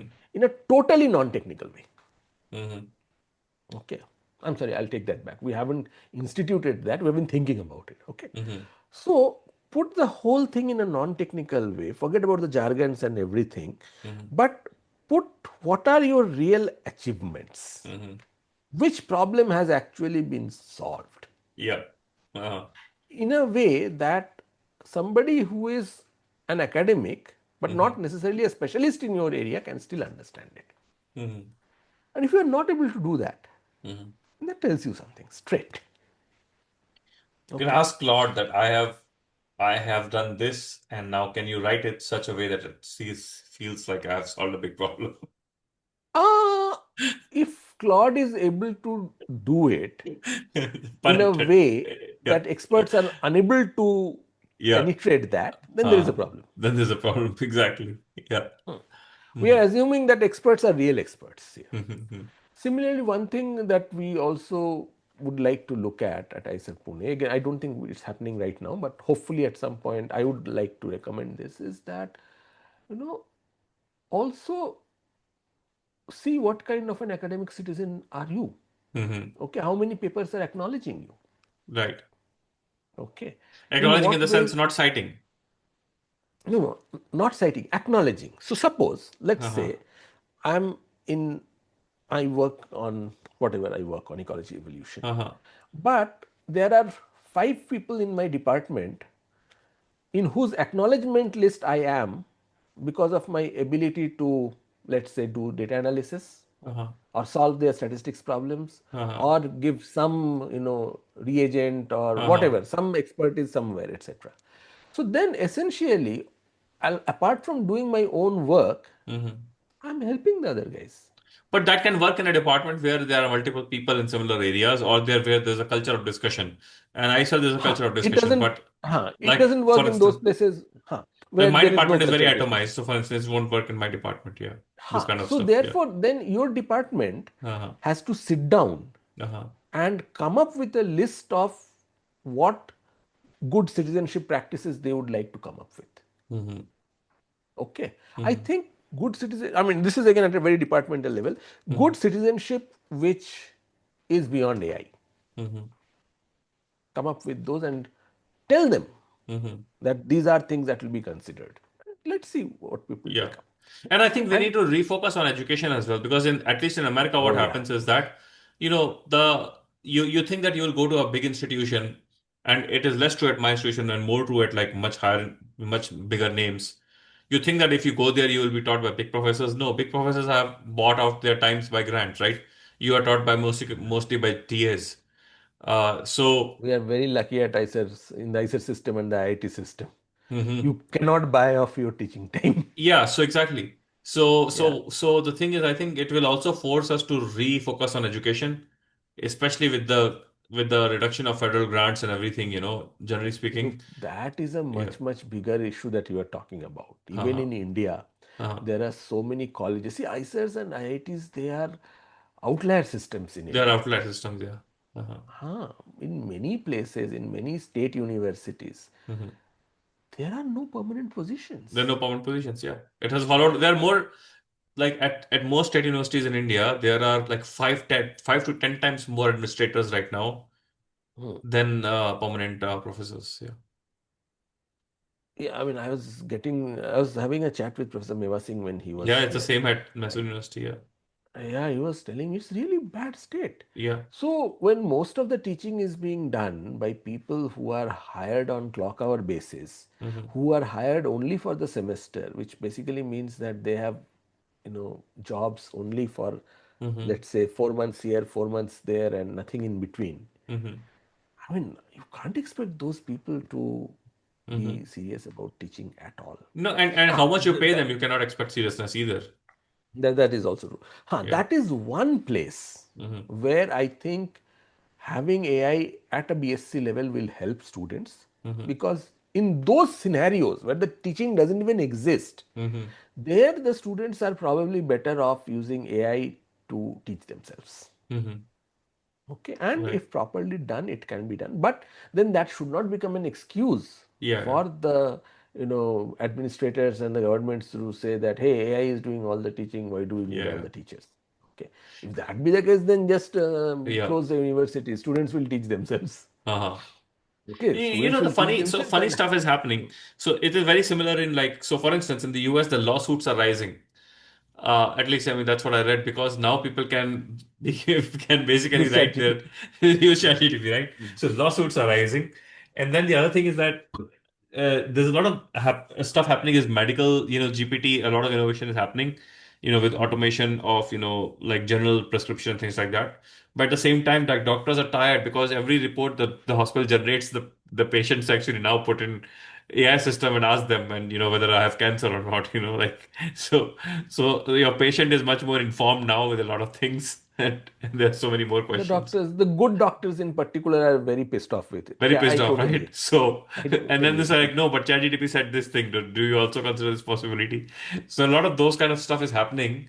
So, in some ways, it is giving everyone an ability to have certain kind of expertise, but it is also leading Google to a on lot of steroids. clashes. Yeah, Google on steroids. Huh? right. And but at the same time, it is also eroding certain kind of expertise where it is giving an illusion of expertise to everyone, you Mm, know. mm, mm. That So, is true. That is an issue. That is totally an issue. And mhm, yeah, that's what is happening at the social level. mhm, Democratization of knowledge mhm. with a lot of illusion of knowledge. Yeah.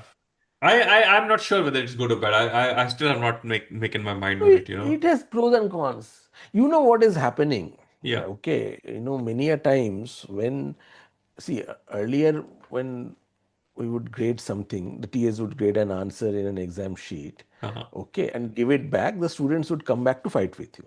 Uh-huh. Nowadays, before coming back to fight with you, they are passing it via Claude or ChatGPT and saying, hey, tell me how to fight. Tell me what are my points. Oh wow. Wow. Wow. Yeah. So to be honest, I was never a student who would argue with grades. I never cared you already know, right, my transcript. So I never cared about my grades. To be honest, that I would go and fight. Unless I'm failing, like, oh, can I pass? Okay, which will never happen. Uh I have students who come like with me, right? I'm just 1 point short of like getting A plus or like from A, those kind of things. And I normally don't consider those, stuff because it's unfair for everyone else. But I'm generally lenient. But I see, like how what can I what can I how can I find a flaw in professor's grading or like some loophole? No, and the problem is, see, Yeah, if the loophole is genuine, then it's fine. yeah. But what happens many a times is that just because AI has said that it is genuine, And you think, yeah. they do not Right, understand that stuff, right? If right, they right, right, understood, they probably wouldn't come to you. right, right, But they right. will come and have a pointless argument with you And after 20 minutes, it's like, okay, Uh-huh. clearly you don't understand this. Why are you Uh-huh. saying this? Uh-huh. ChatGPT. Uh-huh. Interesting. So it's already happening, right? So, see, honestly Uh-huh. speaking, the amount of fighting about grades has gone up so much. Uh-huh. It's a, you know, these large classes, obviously, the fighting happens even more simply because the numbers are so high. So that is like the, how do I say, almost negative aspect of teaching these days. You There know, are hardly any. this is why I actually keep posting my transcript on LinkedIn, every few months, for students. And I hope it helped you. If I have not posted you, you will have even more fights. At least a few students would have taken note of that. No, no, no, no, no, no, no, no, Yeah. no, no, Madhur, you don't understand. Huh. Students always look at those things and they say, outliers, outliers, not to be considered. My God, really? Yes. Because Yeah. literally See, grades are, students yeah. nowadays don't consider anything that we tell them. Students go only by what their immediate seniors have told them. And that too, not the sensible ones. Huh. The ones who, don't go anywhere, are just sitting in their room and giving gyan. Yeah, Okay. yeah. These students only No, it's consider so those. interesting. When I look back at ICER, my cohort or other cohorts, I was like I was a good student in certain ways, but bad student in certain ways. I never cared for grades. And then if I actually look at scientific output and productivity and things like that, I rank pretty high compared to people who were chasing grades or like every scholarship and things like that, right?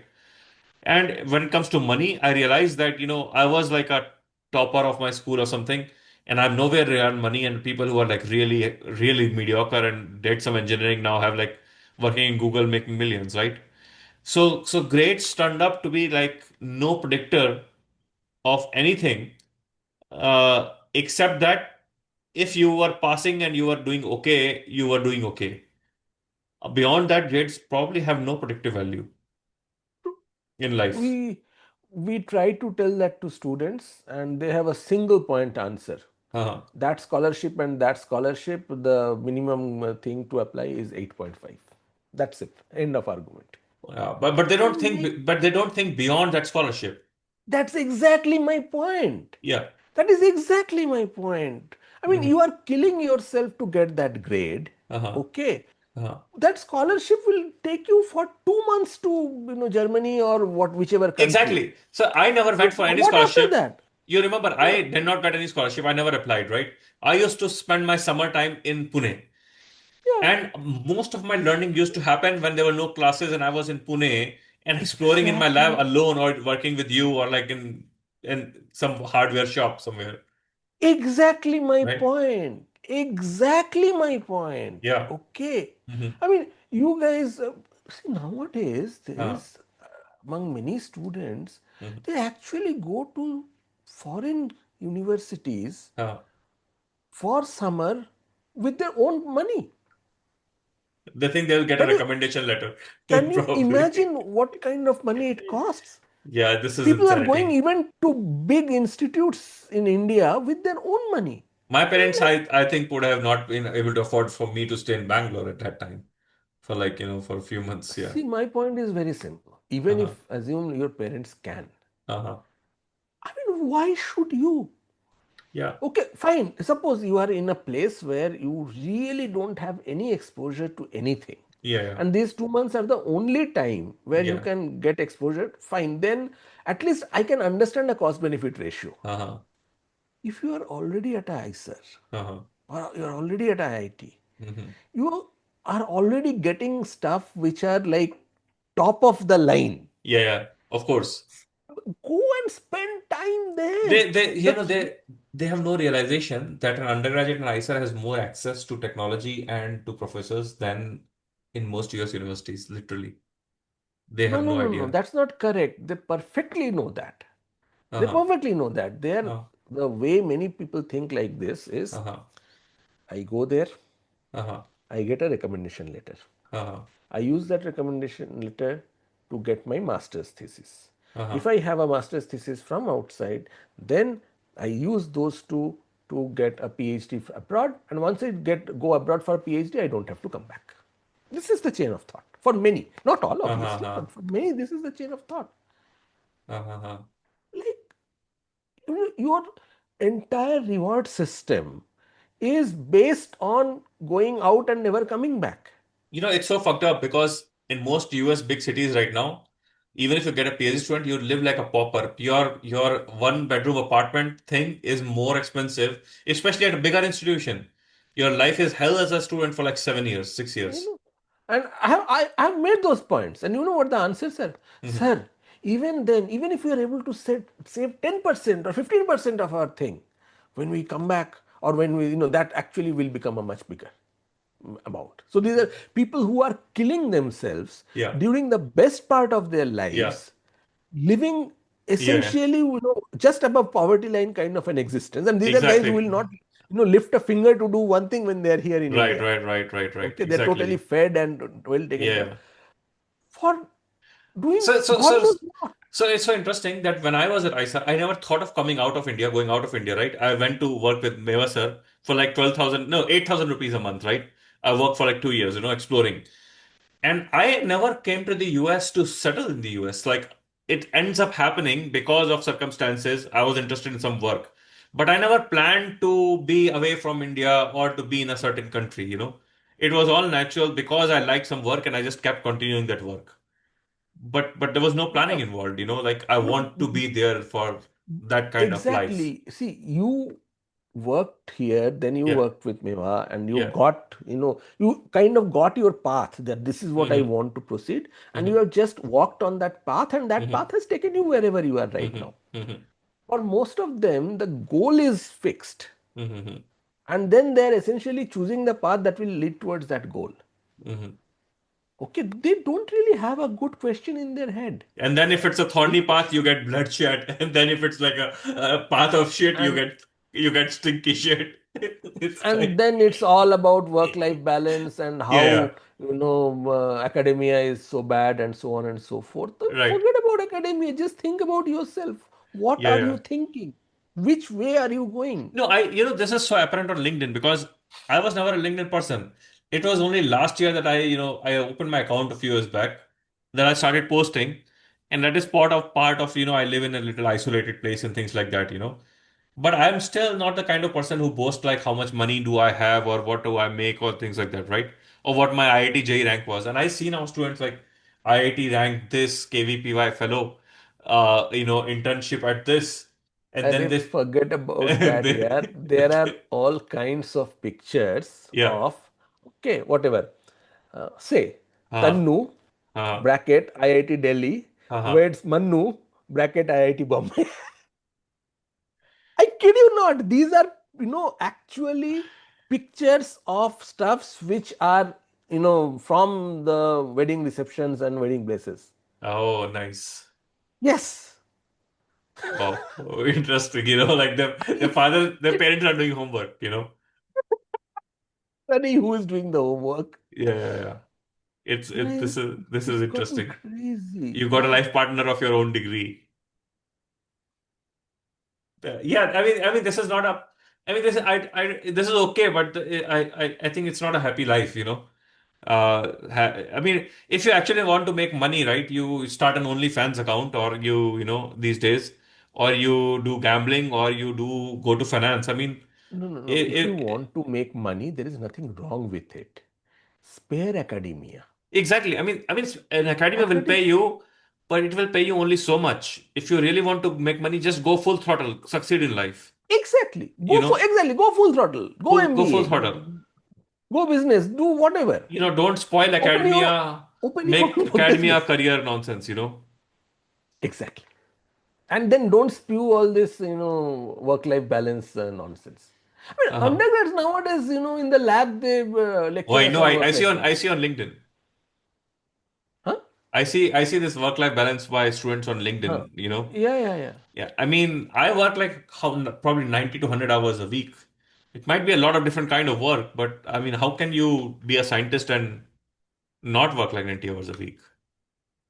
And the worst thing is, Yeah. see, these people, when you ask them, what hobbies do you have? Uh-huh. None. Yeah, Most yeah. of I them have have more. Yeah, it's so interesting, right? exactly. Yeah, yeah. It's so interesting I that can't talk to them yeah, about yeah. anything Despite having beyond work-life what. balance. Yeah. despite having work-life Work-life balance. balance, yeah. And Huh. people like So Meva or our community, like you can talk about literature, you can talk about poetry, cooking, exactly. dance, do whatever it is. Just give us Huh. stuff. Yes. Right. Yes. That So is true. what exactly are you doing with that life? I That would is like true. to know. That is true. Yeah, I don't know. This is kind of some nihilism, where you want work life. I don't. It is activist mindset, to be honest, where you don't No, shape your no, no, no. no. I don't think it like that. I think you have started with the assumption work equal to struggle, life Uh-huh. equal to happiness. But work equal to struggle needs to be done because money, Uh-huh. but make sure that you don't too much of it so that you can enjoy this part. This is But the axiom. and what is the other part? Other part is going to like new restaurants and new vacations. Other part is anything that is not work. It's defined Okay. as not work. Okay, like leisure, like sitting, looking Huh. at the You, wall. you, you, you can be just exactly, you can be, stretched on your bed and, just whatever, getting depressed or whatever. That Yeah, is yeah. It's okay. so, It is but not so, work. but so it's so funny that the people with work-life balance would have seen less movies than probably I and you would have seen, Exactly. right? And Exactly shows. my point. Yeah, Exactly. right. I mean, most of the work life balance people, I don't know, Yeah, they're not very fun to talk to. they're not fun to talk to. Yeah, I agree with you. It's everything seems to be like planned and forced in ways. Yeah. Amount of planning kids do these days. Uh-huh. Oh my God. Mm-hmm. I mean, every single thing for next 8 years is probably planned. Mm-hmm. Okay, I'll apply to this guy, I'll apply to that guy, I'll apply for these fellowships. For doing these fellowships, my grade point has to be this much. For getting a grade point this much, I need these courses which are easy for me to Uh, score grades in. Okay, whether I like those courses or not, that's not a point. But these uh-huh. courses will give me this much grades, which will allow me to apply Yeah. for this thing, which will allow me to go for that thing. Uh-huh. Oh my God, Yeah. the You know, hyper planners. so I used to get advice that when you join a PhD lab, you should email to all the previous students to figure out about the PI. And I was like, you know what? A PI can be bad with one student, or one student can be bad. Like, what does it tell me about the PI? I took my chances and I got some of the best advisors in my life, right? Meva, Dorothy Fregesi here, and Nick Sturgeon, my Dorothy, I current don't place. know, but I've heard about her. Yeah. I haven't met So, Dorothy, but yeah. So I got like some of the best people in life, who mentored me, nourished me, and everything. And then I have also seen people, one person did the same thing with me, sending mails to all the students. And I have been bad with some students in the sense that I finally gave up on them. And if somebody reaches them, they will say like, "Oh, I'm a bad PI." But the other students are like, "Wow, this is the best lab we can be in." So, all that is this. fine. That is fine because see, if you get that kind of a variance, Hmm. that essentially will reinforce the thing that Hmm. look, this person, there is a person to person difference in how they perceive this guy. That's about it. It's very unlikely that you will get a scenario where every single student of yours says that you are the best. Yeah, but it's also unlikely that everyone will say that you are the worst, right? So what I'm saying is that these things in general, the No, planning no, does no, not no, give no, you a lot no. of With information. some people, probably that will happen. Everybody will say they are the worst. Right? I mean, if everybody is saying that that person is worst, you should probably run. That's very good Yeah, information. but some of the times they are the same labs that they will then they will figure out that, oh, but they are publishing Science and Nature every year, so now I want to go to that lab. People will disregard that. Yeah, People will disregard every single red flag out there. yeah. If They there will is still a go for the sake of a science or a nature, yeah, and then yeah, life will hit them. right. That So happens a lot. so planning, I don't know, planning, a lot of planning helps, to be honest. I mean, it's an illusion that you are in I think control. it's an illusion that is coming also out of a lot of self-help books, Uh-huh. which take your destiny in your own hand, then ride on it, and when it Uh-huh. kicks you, fall down and stand up again, Yeah, and yeah, yeah. start doing more of the keep doing more of the same, and so on and so forth. Hustling mentality, right? Like you keep hustling forever. Exactly. I don't know. Right. I don't know. I mean, that part I have given up long back. Yeah. I think we have gone away from AI quite a Yeah, bit. yeah. Last part has Yeah, been just like it is somehow rated. Like I get emails, from students. and a lot of emails, for PhD, and then you realize that nobody, these kids are not interested in like literally work. Yeah, it's so easy to just look at the email and figure out, are they applying just because they have to be in the US, or are they Hmm. applying just because they have to be here, or are they applying just because they want stipend? It's just apparent, just from looking at the email. You don't even need to think much. Yeah. Mm. And AI has, made all these emails look exactly the same. All of them just So look, are So, so so similar. yeah, I think I know the prompt they're using probably. So they put their CV and they probably download my CV or my Google Scholar, and they say tailor me a email that my interest, and my expertise contribute to this person's. So it has like a paragraph which talks about me in a very sycophantic manner, and then how they are interested in that, and then finally, their skills and The ones that I'm getting, they are probably not doing that much of work. okay. So I get emails of the kind, dear Professor Sutrth Dey, I have read about your work on every single keyword on my website. Uh-huh. Okay. And I would like to contribute. See, this is one thing that has happened. Okay. Uh-huh. Earlier, students Uh-huh. wrote to us saying that, can I work with you during the Yes, summer? yes, yes, yes. And learn and Now whatever, right? Yeah. contribute to our research Yes, during yes. the summer. So that is very interesting. So Yeah. let me check my last email. Last email. Yeah, yeah, The other big thing that is happening in the Indian yeah. context, Yeah. see, earlier people said, I am a first year student, second year student, third year student. Yeah, yeah, yeah. Now, every Indian student is a freshman or a sophomore. Okay. Yes, yes, yes, yes, yes. So Have you they seen have they this? have copied the US system now. So Yeah, even my last kind mails of. they say sophomore or fine or Yes. yes, yes. Yes. Yes. That's so true. Yes. Okay, see, at least when they're writing to a US professor, I can kind of understand if they're translating first year, second year to that. Okay, I Right, can right, kind right. of. Right. Okay. Right. They're writing to an Indian professor who is sitting in India. Yeah. And some of Okay. them might not even know what sophomore is. They go online. What is a sophomore? That's It's true. so much fun to see freshmen and sophomore from local colleges and state universities. I think this is the reason. Probably, what is happening? They are uploading their CV and ChatGPT itself writing, sophomore because it knows like, oh, there's a third year student, and they kind of believe in that. Yeah. Yeah. There's also a lot of LinkedIn, like a lot of X.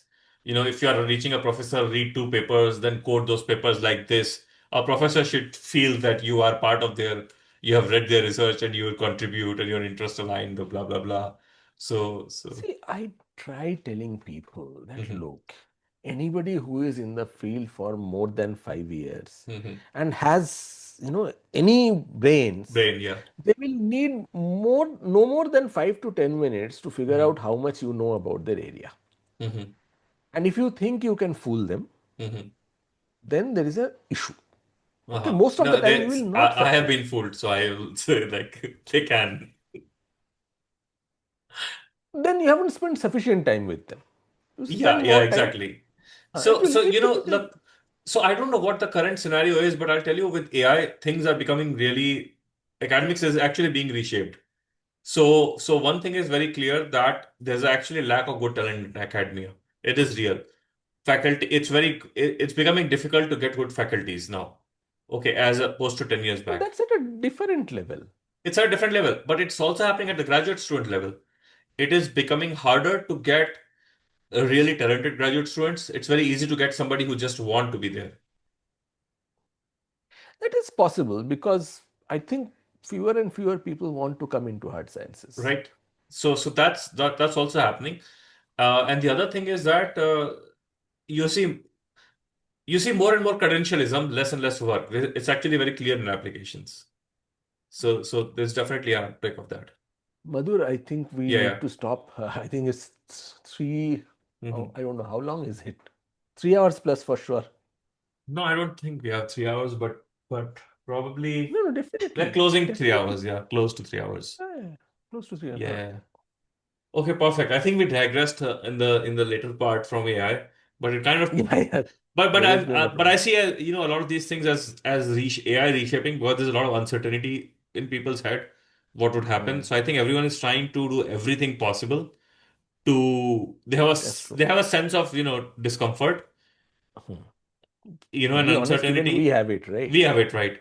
And I think That's everyone is true. trying to basically, see where the shit sticks, so that, things basically continue, at least for them. Yeah. Perfect.